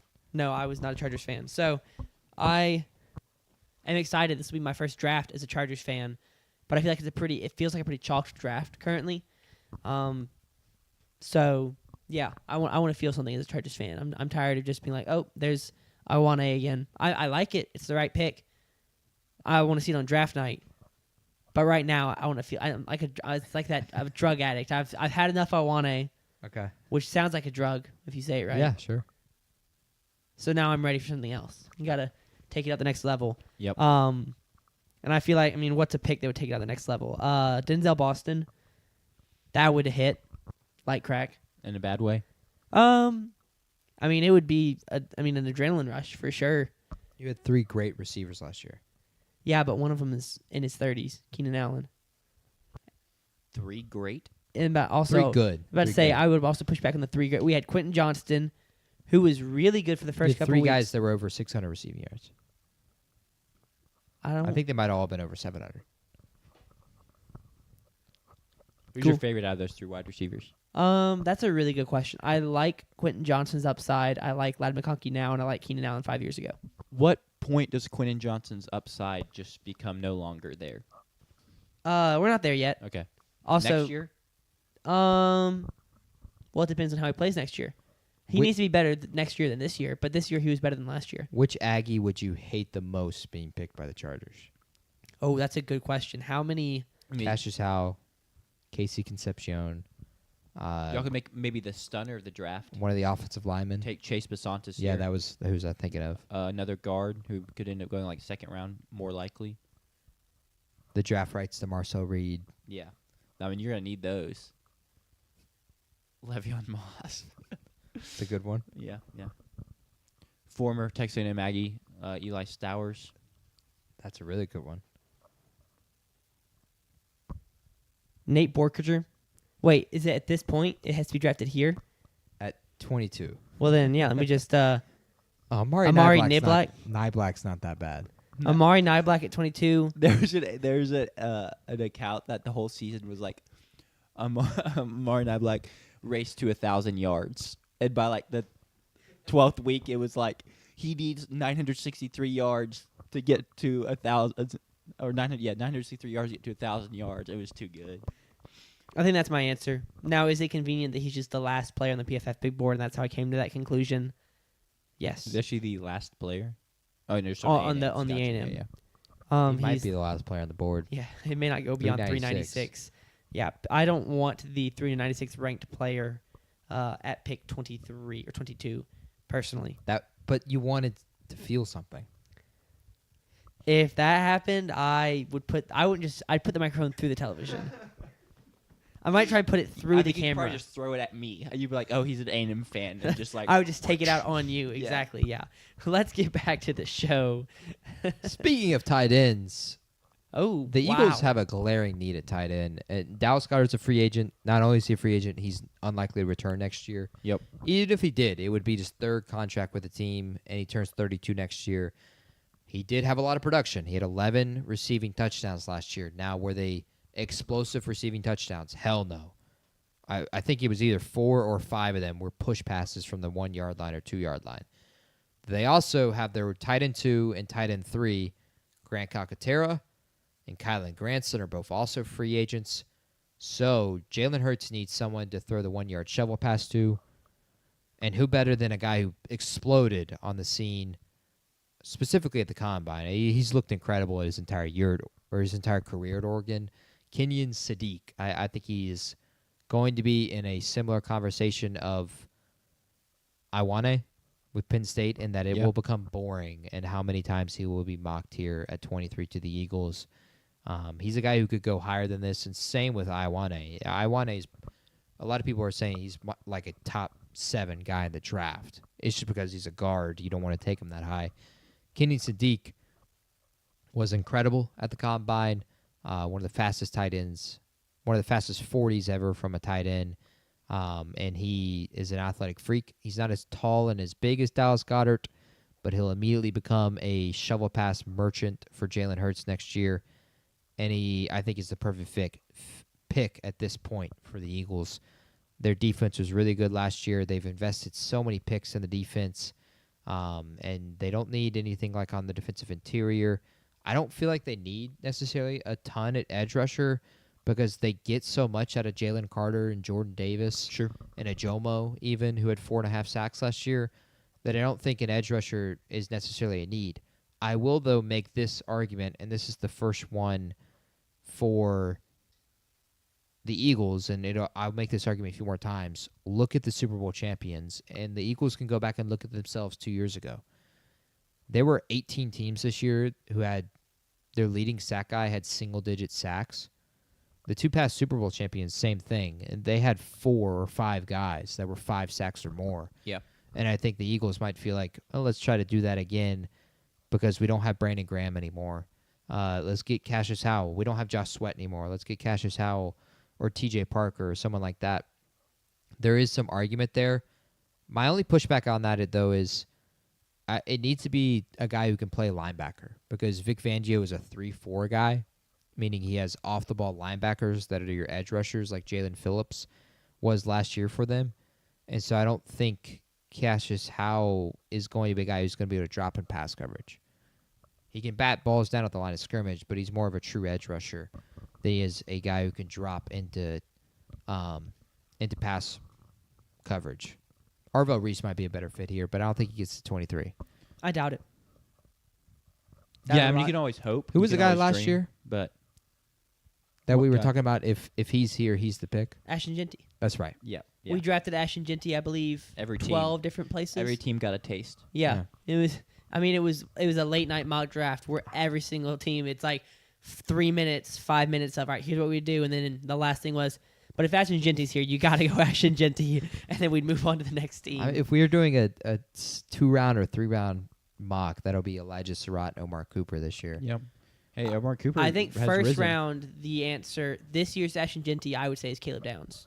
Sure. Just because he's safety, which is kind of the running back of defense as far as drafting goes. Linebacker might be the running back of defense, but there's not.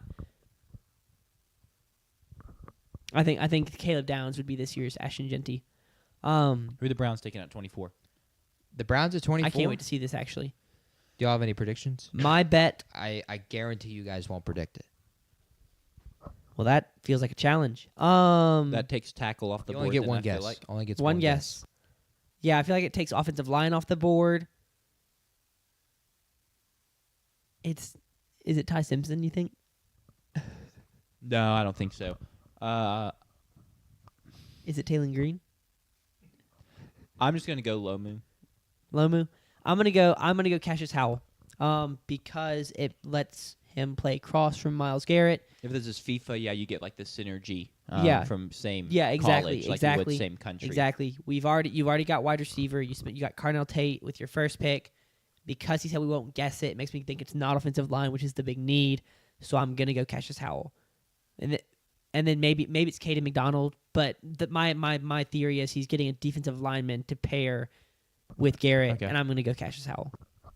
Both wrong. Tough. It is the guy who I thought had one of the best combines and one of the best combines as an offensive lineman. The offensive tackle out of Arizona State, Max Yeah. Ihanachor.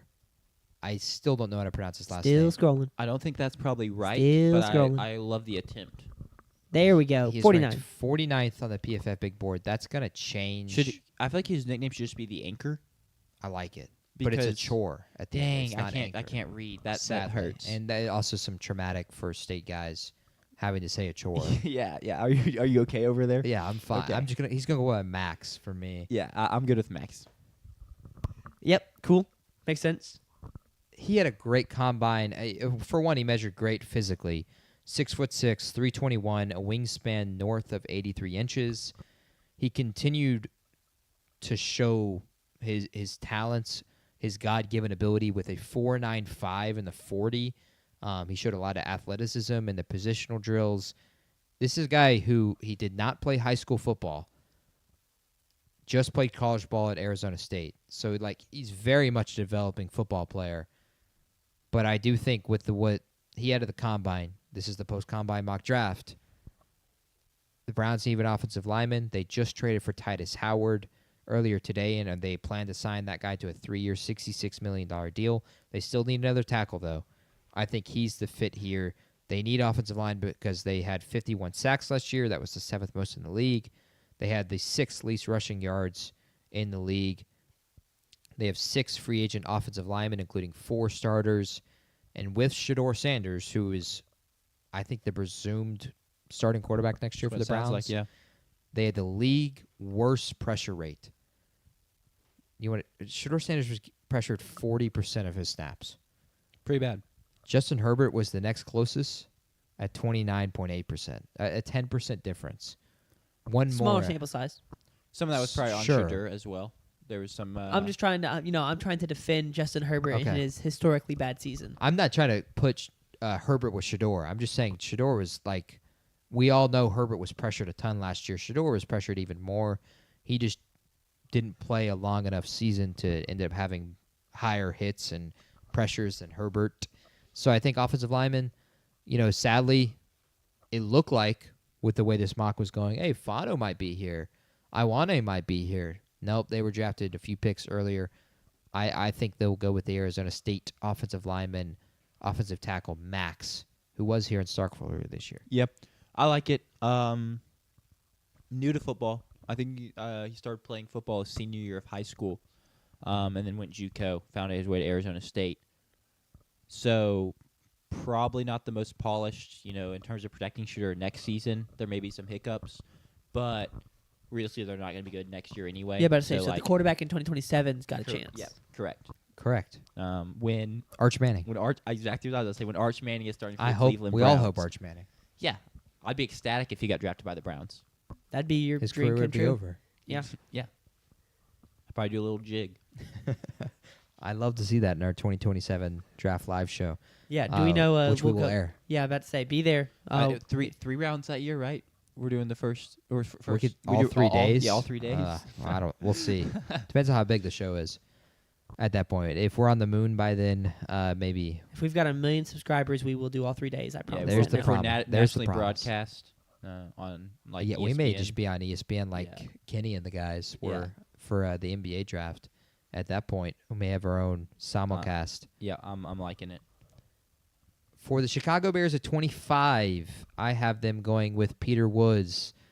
This is a guy who was almost a top 5 pick coming into the year, has a underproductive year, and then he had a great Senior Bowl week, and then I thought, had a good combine as well.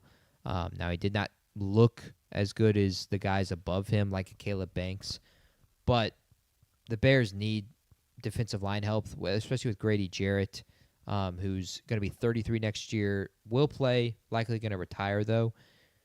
They went heavy offense last year in the draft. Colston Loveland, Ozzie Trapilo, Luther Burden, Kyle Monangai.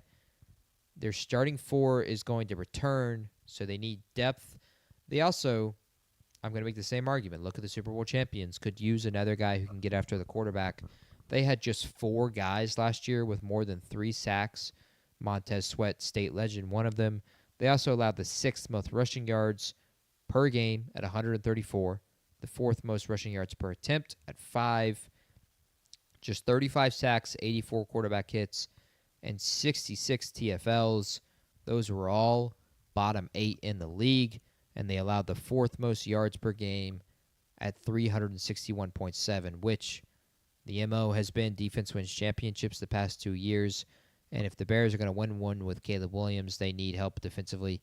So I had them going with Peter Woods out of Clemson, the defensive lineman for the Bears. I'll give it a thumbs up. I'm good with that. Yep. Their defense really was just kind of meh last season. Who did you so say? Juice it. Peter Peter Woods. Woods. Thank you. Are you upset Cassius Howell hasn't been drafted yet? No, I think I like it because I would need him to go to one of these teams really tail end of first round where he can, the pressure's off of him. He can go and just be a pass rusher. That's why I had him at the Browns. Yeah. What? The pressure's off of him. That's- You're all right. Now, he doesn't get to play winning football like I would hope, which is going to be the part. He goes and plays across from the best edge rusher in the NFL. There's 0 pressure on him. Correct. The second part of my point was going to be that there's no sorry. pressure, and he's also like, going to be a spot to potentially win. Apologies. So- I interjected before you No, you're completed good. So yeah, I'm fine with it. It wouldn't make me sad. So you've because I do love him you're as a okay player, with but 4 of the next 7 spots. Or 5 of the next. I You mean, don't the way want- I'm looking at it, as long as you don't go to the Broncos, I'm happy. And the Broncos aren't taking him. I don't so think I'm you good. want. I don't think you want him at the Bills either, because then I think he's the guy there. Would he not be? He'd be second to Greg Rousseau for a second, maybe. But it's for a Realistically, I'm year. not too worried because I think I'd be pretty surprised if the Bills go edge, personally. Well, But we're you about are to find right. out. We are about to find out. The Bills are not going edge. I do think with the combine, with the way Brandon Beane acted about Cardinal Tate, I think he feels pretty set on the guys before they came into the combine, and he does not care about what happened there. Yeah, we've already established she's not a good GM, so. That as well. Keon Coleman, the most recent pick, and they did say that That wasn't his pick, though, right? that was not his pick. Correct. They could potentially bring back Keon Allegedly. Coleman next year. Yeah. I think they're going to go with a He guy probably who, wanted like Puka Nakua in the first round or something. yeah, something like that. I'm going to go with Denzel Boston, a guy who had a bad combine, but I thought in the drills he still looked the part. I still feel like he looks like a very good receiver and a potential wide receiver one, and the Bills need one. They have no true wide receiver one. They have one trusted receiver on the roster. That's Khalil Shakir. The other receivers that are on the roster, Joshua Palmer was hurt much of the year. Curtis Samuel was hurt much of the year. Tyrell Shavers tore his ACL in the playoffs. Keon Coleman, we don't have to get into that story. And then you have Gabe Davis and Brandon Cooks, who are both free agents. Their second leading receiver on the team was Dawson Knox. Or the other one. Kincaid. wide receiver. Oh, but you said second leading receiver. So, Sorry. yeah, I'm Wide I'm receiver. tracking. Elijah Moore. Old. It's an old guy that joined for the stretch run. Am I wrong here? Was on the Yes. team like the back half of the season. You're I'm wrong. Then I don't know. Keon Coleman. Oh, Who am I thinking of? You're thinking of McCole Hardman. No. You're thinking of Brandon Cooks. Yeah, and you already mentioned him, so it wasn't gonna be him. Yeah, Keon Coleman was the second lead receiver, and he had 404 yards. Even with the wide receiver woes, Josh That's- Allen, He would have led the Jets in receiving. he would have.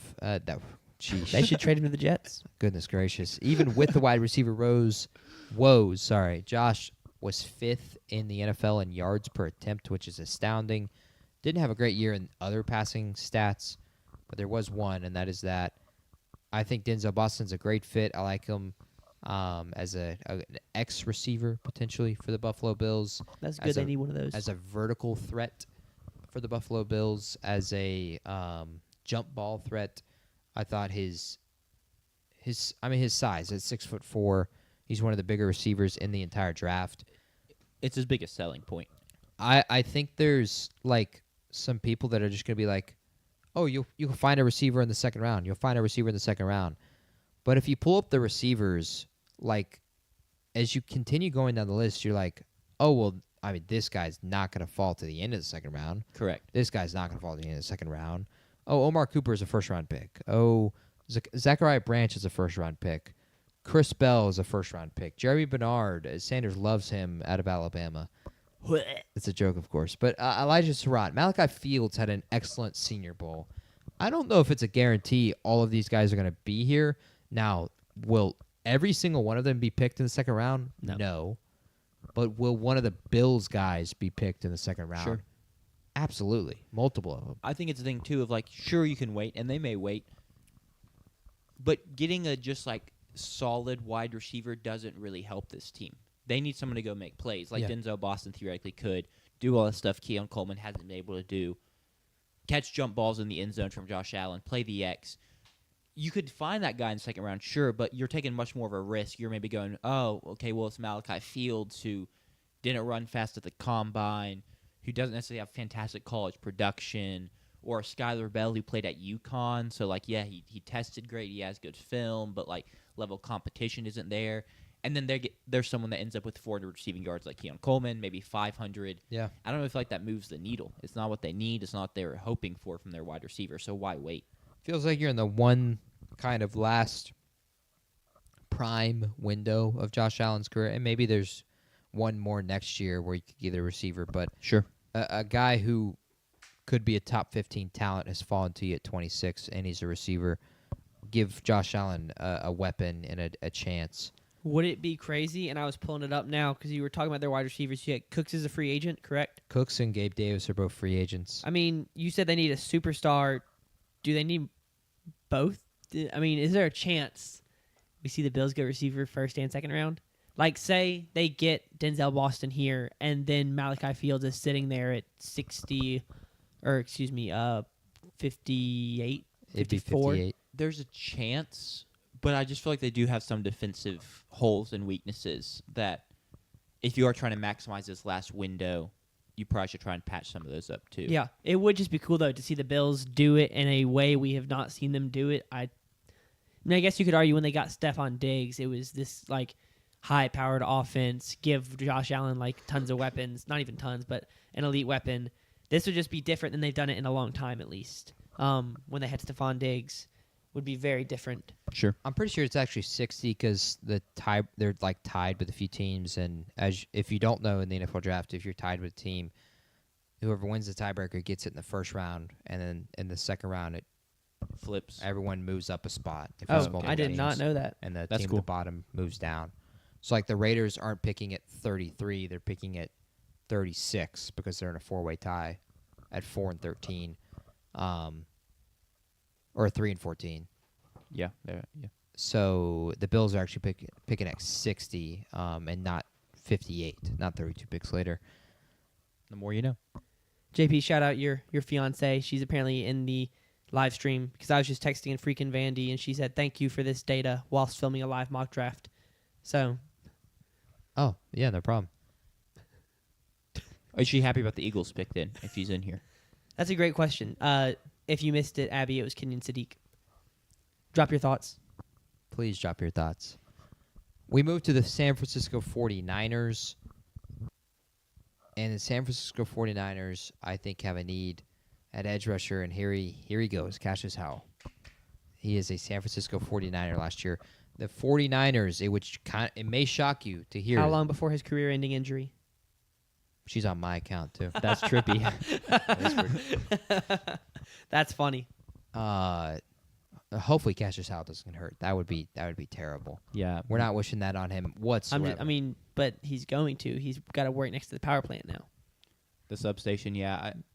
Maybe he's mentally stronger. He has good fortitude. ACLs Yes. of steel. Yeah. Baby knees. Maybe his arms will grow. Maybe. That'd be a really good side effect, actually. Yeah, that'd be something. That would be kind of sick. It may shock you to hear that the league worst sacks team was the San Francisco 49ers last year. They had 20. That's 6 worse than the New York Jets. They had the third least pressures, 106. Well, that was also the third least pressure percentage at 16.7%. They allowed the 7th most fantasy points per game to running backs. They allowed the 4th most rushes over 20 yards to running backs. Their 2 elite pass rushers, the first-round pick Micah Williams, who went at 9, shout out 9, and then Nick Bosa, both tore their ACL last year. Yeah. And they'll both be coming off ACL injuries. So even if they're productive, they need another piece. And again, I'll use the argument for now the third time. Copycat league. Look at the last 2 Super Bowl champs. Look at the team. The 2 teams that, San Francisco needs to get over, Seattle and the Philadelphia Eagles, if they want to win the Super Bowl one day. And add an edge rusher at the end of the first round, a guy who has fallen per PFF, 8 picks. Per other people, 0 picks. Risen, 20 picks. Sure. Depends on who you ask. I think he's a good fit here because I agree fully with Jack, who's made this argument a ton. I don't want this guy to be the pass rusher. I want him to be one of the pass rushers. I just think he's a guy that can be a matchup issue for certain tackles with the bend and quickness he brings off the edge, and then probably will just get shut down by other tackles. So I think having to rely on him week in and week out for consistent production is probably not smart.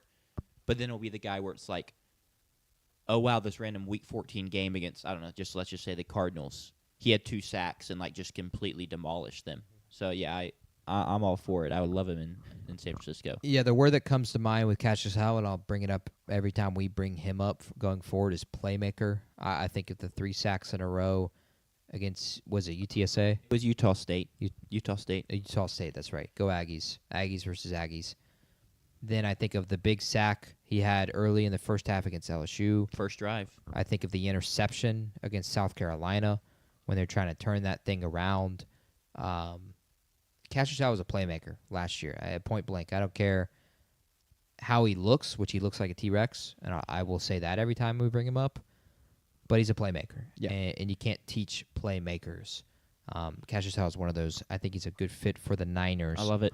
That moves us to the Houston Texans, and it will pain Sanders to know that a fellow Alabama Crimson Tide is going to the Houston Texans. Caden Proctor. Makes sense. Now, He's I a guard. know earlier today I made the argument that offensive line may not necessarily be a need for Houston, and I will make that argument by giving some stats. Stroud was sacked the 9th least out of quarterbacks, just 31 times. He was only hit 2.5 times per game. That was in the top 10 of least. His pressure percentage was 23rd among quarterbacks at 21.4%, meaning that's top 8 pass protection right there. The one downside, that he was sacked 6 times in the postseason, 3 times in each game, and that's what everyone remembers. But statistically, they weren't that bad from a pass pro perspective. So I do think the organization can make the argument that we don't need an offensive lineman again after they did that last year, trading Laramie Tunsil and then drafting 2 wide receivers. Yeah. Is it the right argument? Hell no. And so that's why I'm the Texans making this pick, went with Caden Proctor. I like it a lot. It's past time for them to address this, in my opinion. There. I also just feel like everything else they go is like you're like addressing something in the future. Like if you go defensive player, it's like, well, we're doing this because guys are about to get expensive, so in a couple years he'll play a big role. Maybe you go like they could use a wide receiver, but like you already have wide receiver 1, Nico Collins there. Maybe a couple of the Iowa State people make a leap. Hey, maybe Tank Dell comes back with one knee and returns to form. Mm-hmm. So it's just like you don't really have other massive needs. So why not finally address the line? Yeah, I was really looking at Caden McDonald or even a TJ Parker. Jeez. You started Boston on us. TJ Parker. Parker. I was looking at one of those 2 guys potentially specifically, late night technical foul here, Caden McDonald, because Sheldon Rankin was a free agent. Yeah. And Tommy Togiai can potentially return. Also, Tim Settle was a free agent. There's 2 starting defensive tackles for free agents. Tommy Togiai is more than likely to replace him, one of them. So they need a second. So add Caden McDonald to that elite defense. Sure. But then they announced earlier today that Sheldon Rankins is more than likely going to return. So I stray away from that pick now. And if they bring back Sheldon Rankins, I just don't like that pick because I do think you draft to be good this year. You're not drafting any projects. Yeah, there's no reason to not. And also precedent has shown they don't really prioritize interior defensive line like that in the draft. This front Absolutely. office doesn't. So Caden Proctor is the pick. This is more so becoming a problem as well with today. They trade Titus Howard, another offensive lineman traded right before they draft. One Laramie Tunsil last year. This year it's Titus Howard. They also traded another offensive lineman in the David Montgomery trade, a depth offensive guard. I forgot his name. So they have a hole at right tackle because Trent Brown is also a free agent. Caden Proctor could fill that immediately for them. He could also play left tackle for him. Right guard is a hole at the moment, but Ed Ingram, who was their right guard last year, plans to re-sign. They were deciding between him and Titus Howard, which is why they traded Titus Howard away so they don't have to pay him, and they can just pay Ed Ingram. So they're going to go with Caden Proctor to replace that hole at right tackle. That moves us on to the Los Angeles Rams, and Sanders is probably perking up over there. Very interested to hear what this pick is. Jack, of course, as well. I'm dreading it a little bit. I think you're gonna do Ty Simpson. I think you're bearing the lead here a little bit. I think it's gonna be Ty Simpson. Jack, you have a prediction? I also think it's going to be Ty. You're both wrong. Dead wrong. Then it's just not quarterback. Colton Hood. Okay, I love it. Colton Hood, cornerback out of Tennessee. I thought Hood had a excellent combine as well. You're going to hear that from everyone, though, this week. Everyone had an excellent combine. Only a few people had a bad combine. Yeah. Hood entered the combine off a strong Senior Bowl week. and then he ran a 4.4440. He had a vertical jump of 40.5 inches. That's really big. He had a broad jump of 10.5 feet. Hood is a press man coverage corner at 6 foot tall, 193 pounds, with broad shoulders. He is going to fill this hole that they have a desperate need of. We drafted Dylan Thieneman earlier at 13.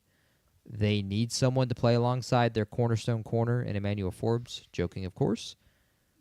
But they need He's another young. corner. He's young. Again, they allowed the 6th most fantasy points per game to wide receivers last year.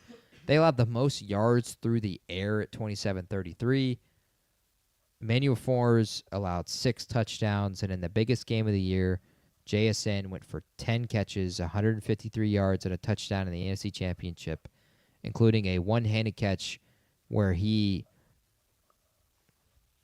frame-mogged, might actually work in there as a potential, because so. he catches the football, and then knowing that the DB is going to try and knock it out of his arm and his hand, he leaves his arm extended with one hand of the ball instead of bringing it into the DB's hands. Holy aura. Honestly, frame mogged is a term that needs to get brought into the draft sphere and just the football sphere in general a lot more. I feel like that's why we have a show, so we can introduce stuff like this. I feel like it came into the pop culture and the online world at a unfortunate time, like right after the NFL ended, because likely by the time we come around to next season, that'll be like old news. I mean, but 6'7's already dead. It's so. a great way of putting it. He frame mogged just Not necessarily. Mel Kiper and Field Yates did a 6'7 compilation to open their podcast that today. is bad. That's how you know it's dead. It's as I said when 6'7 was at its peak.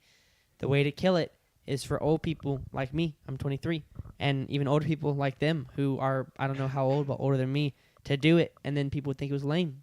And there you have it. As I say, it's dead. You said they did it on television. That's proof. It was bad. It was 3.5 minutes. That's insane. That is wild. There were like 5 or 6 clips, not 6 or 7, but 5 or 6. Sure. That's funny. I will say for the Rams, this is a great pick. I saw a mock draft. This was probably 2 weeks ago, but the Rams actually took both the Tennessee cornerbacks. Okay. With their first pick, they took McCoy, and then second pick they took Hood. So made a lot of sense. It was a check the mic mock, and I think it was I forget which one it was doing the mock draft, but Sam goes, "Man, that's got to be crazy. I mean, is this the first time a team has taken the same position twice in the first round?" And Steve was like, "I mean, the Falcons did it last year." It's like it happened last year. It's a tough. But and then Sam was like, "Okay, well, what about the same position from the same school? That's got to be new. That has to be new." So, not sure if that's happened before, but maybe if it happens tonight, or not tonight, but on draft night, it would be history. Tonight, this is the draft. Yeah. This Yeah, is it the starts live at draft. midnight. He's seen the It starts at future. midnight. I already said I love the pick. I wouldn't be surprised if he ends up going higher than this if he can ride the combine momentum. So Yeah, absolutely. That moves us on to the Denver Broncos, the AFC champ runner-ups.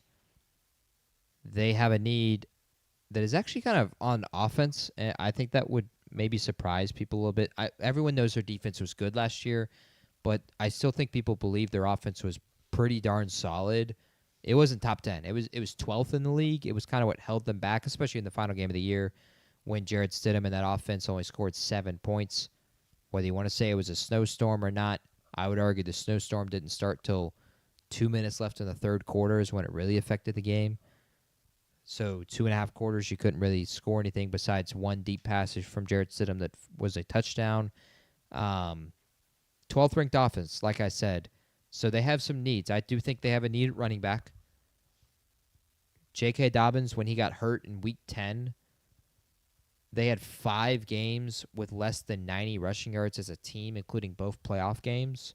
J.K. Dobbins is going to be a free agent as well, and I don't expect him to return at this point. I do think they have a need maybe at wide receiver. That might surprise some people, but they only have 4 wide receivers on the roster, so there's one spot you would argue free for a receiver. Sean Payton, I don't think will be shy to add another playmaker. Bo Nix led the league in passing attempts last year.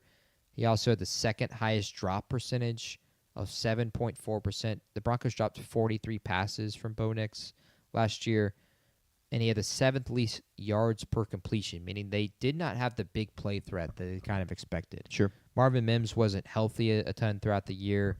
Troy Franklin and Pat Bryant just weren't big play threats. Bo missed some. Yeah, Bo missed some. Yes, Yeah. that's very well said. He wasn't accurate all the time. So like maybe Casey Concepcion is would kind of be like a little bit of a shocker pick. I know that would anger you, Jack, because you I would just not be happy about it. dislike the Broncos. Yeah. And I feel you there. I'm gonna go with tight end. And again, I'll reiterate I think it's probably the 6th or 7th time. Sure. Sorry. A guy who had a great combine, Eli Stowers, former Texas A&M Aggies quarterback Yep. From Denton, Texas. from Denton, Texas. Brother of national champion, national title winner at A&M in volleyball, Kendall Stowers. By way of New Mexico State, where he played with Diego Pavia and then followed Diego Pavia to Vanderbilt. Eli Stowers, tight end out of Vanderbilt. Evan Ingram is the only tight end on the roster next year for this Denver Broncos team. Adam Troutman, who is their starting tight end, is likely to walk in free agency. And I think Eli Stowers with Sean Payton in that offense would be very, very exciting, and I don't think he'll pass up that opportunity. They don't really have a single hole on the defensive end, even at depth, really. So I think offense is where they go. Their offensive line was the best in the league, you would Yeah. argue, too. So playmaker, Eli Stowers, I thought was the best playmaker available that would fit Denver. Playmaker is a pretty good word for him because there's some questions about how much of a true tight end he is. I think Daniel Jeremiah even said it on the Combine broadcast of like, he's honestly like pretty close to just like a really big athletic wide receiver. He's not small, but he doesn't have like a big frame. I don't know if that really makes sense. He's a bit more lean. Yeah. And he's well built, but he's a bit more lean. So maybe some like, on the line blocking and stuff will be some of the question. But Yeah, he I can mean, make plays. He can be used, in the backfield some, like he was at Vandy. I don't know how creative you'd want to get with them, but I think playmaker is a good word to describe him. Yeah, he feels like one of those tight ends where you start asking the question of, do you like this tight end because he's a good tight end, or do you like this tight end because of his receiving upside? And I think that fully fits here with Eli Stowers, less so than it fits with Kenyon Sadiq. Yeah. And so I do think that would be kind of the mold. Now that might become a little bit of a problem because Evan Ingram is the same way, receiving upside tight end. How are you going to run the football? Sure. How are you going to run 12 personnel? It may be a little bit of a miss in terms of a fit there, but he could just move the receiver, and he could be your 5th receiver right there. I do still think he can find a way to fit in that system. I don't think he's like an awful blocker. That's not what I'm trying to say. I just don't think it's by any means his strength. Yeah, you don't want to have 2 receiving tight ends as your 2 starting tight ends. If you are a team that struggled to run the football last year, you're going to struggle to run the football even more, especially when we've moved into a league that loves to run 12 personnel, 13 personnel a ton. And a lot of teams do that. The Houston Texans did it. The Rams did it a ton. The Seahawks, if Elijah Arroyo was healthy more often, they would have done it even more. I like Eli Stowers here, and I think he makes the most sense out of a playmaker perspective. I've seen mocks of just them picking a depth defensive piece that is going to fill in for someone in the near future. So like Emmanuel McNeil Warren or an edge rusher or something. But I think Stowers is the more trendy pick. And again, this is the post-combine mock draft, and he had a great combine. Yep. Sounds good. Patriots. TJ Parker, Clemson, edge rusher. That, I think, is the biggest need for the New England Patriots. And the casual will pop off the screen and say, no, we need an offensive line. And I do think that is a need, but I don't know how you fix it right now. I think you fix it in free agency. We talked about this in their offseason primer a ton. You have 2 rookies on the left side of your offensive line, and then your 3 best offensive linemen are all under contract next year and are all veterans. So maybe you go after one of the offensive linemen from the Cleveland Browns, Joel Bitonio or Wyatt Teller in free agency. And I think they will do that over drafting an offensive lineman late in the first round, and you may just have the same issue of, well, damn, our rookie can't block for us when we get to the postseason. Mike Vrabel is already committed. Will Campbell's going to start at left tackle next year. And so I don't think they go after a left tackle and move Will Campbell into left guard. Doesn't make any sense to me. Wide receiver is a question. But all of the receivers are like coming back. Matt Collins, Kayshon Boutte, of course Kyle Williams, the early pick, Demario Douglas, Pop Douglas, whoever you want to call him, and Stephon Diggs as well. So like Casey Concepcion doesn't make sense because now you're going to have to cut someone. Who are they going to cut? They've already cut a guy in Jalen Polk last year, who was a second-round pick for them out of Washington. So I'm going with edge rusher. I think they saw the Seahawks do what they did to them on the opposite side of the field. Kayvon Chason is a free agent. I will be kind of surprised if he comes back. They were tied 7th in the least sacks in the NFL with just 35. And so I think they go with T.J. Parker. Parker ran a 4.68 40, had a 34-inch vertical, and at 6'4", 263 pounds. He can be a run-stopping offensive lineman and a pass-rushing offensive lineman. I think he's the fit here for the Patriots to add another piece to that edge rushing group. Any debate? I'm fine with it. Maybe not like the splashiest pick. Yeah. He doesn't pop the most. But you just were in the Super Bowl. You don't really need some sort of like splashy pick. I like it. This is a spot where I kind of thought about maybe someone trading in for Ty Simpson. Yeah. But I'm going to be honest, I don't.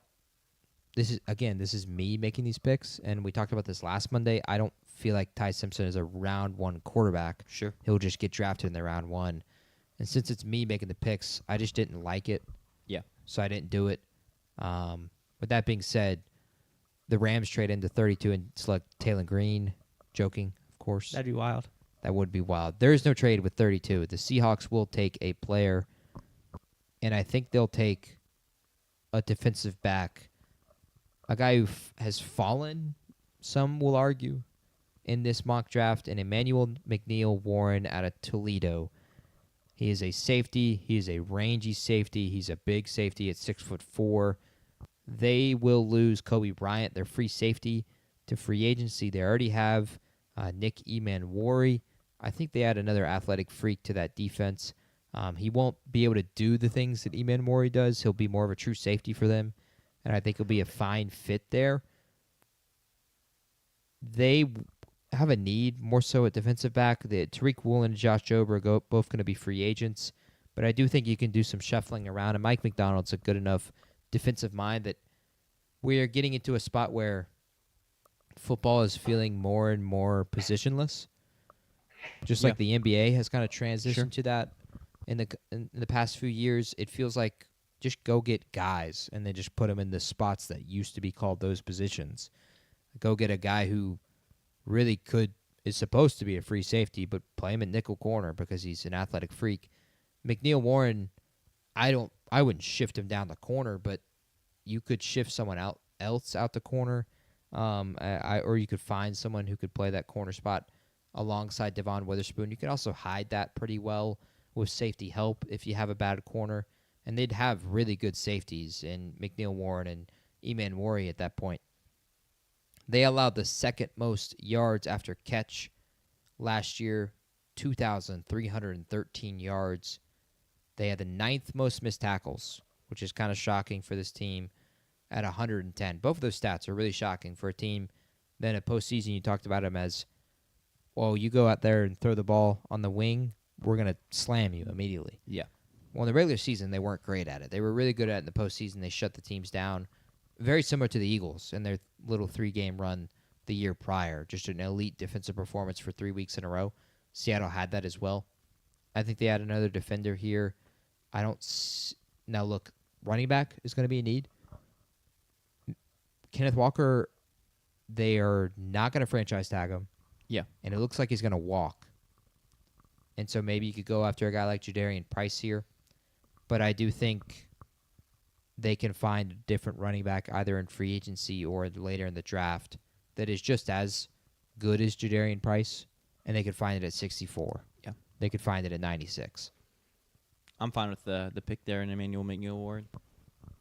Sounds good. Almost like I feel like I have to trust them with whatever pick they make. And since you're the Seahawks, I'll trust you with whatever pick you make as the They Seahawks. have been very, very good at drafting with GM John Schneider.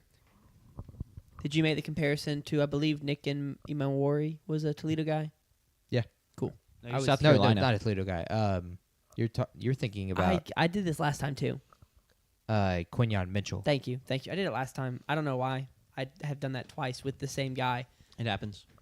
Good mock. Yeah, good stuff. No trades is lame, but the Panthers pick sucked. I made the argument for a trade, but That's I just good. don't see the team. That's fair. I think we're gonna see a Panthers lack pick of was trades bad. in this draft. You so don't think we will? I think we're gonna see a lack of trades. Lack of trades. Yeah. I think you said a lot of trades. So- Okay. Well, good stuff. Yep. Let's get on out of here. We'll be back for y'all Thursday with to be determined. I'll have my weekly segments, and besides that, time will tell. I now have to go see if Podzimski's Gravity is allowed to tweet again. As it's been about 2 years since he's last tweeted. Who He is said, this? I will Did not he tweet drop again. 30 tonight? I think he has 24 right now. 22, Holy 24 right now crud. with like 6 minutes left. So it's pretty contentious. He's Triple running out of time. platinum tweet. I think he coming. had 17 points in the first quarter. What is this? So he's really cooled off. There's a Twitter account that in 2024 tweeted, not tweeting again until Brandon Podziemski scores 30 points. Okay. Well, we are still here in the big 2026. He has not scored 30 points. And this guy's kept true to his word. Yeah. He's not sent out a Respect tweet it. from his account. And so, Hasn't even replied. no. Okay. So, I don't think he's going to get it, but he did. Podziemski had 17 points in the first quarter tonight. And so everyone was like, oh, wow, this is the night. What are we at I now? think like 22. In what quarter? There's like 6 minutes left in the fourth. That's tough. So, I'll let y'all go, though. Y'all being everyone still listening, thanks for tuning in. It means a lot. And like I said, we'll be back for y'all Thursday. Can't wait to see y'all then. Peace. See ya.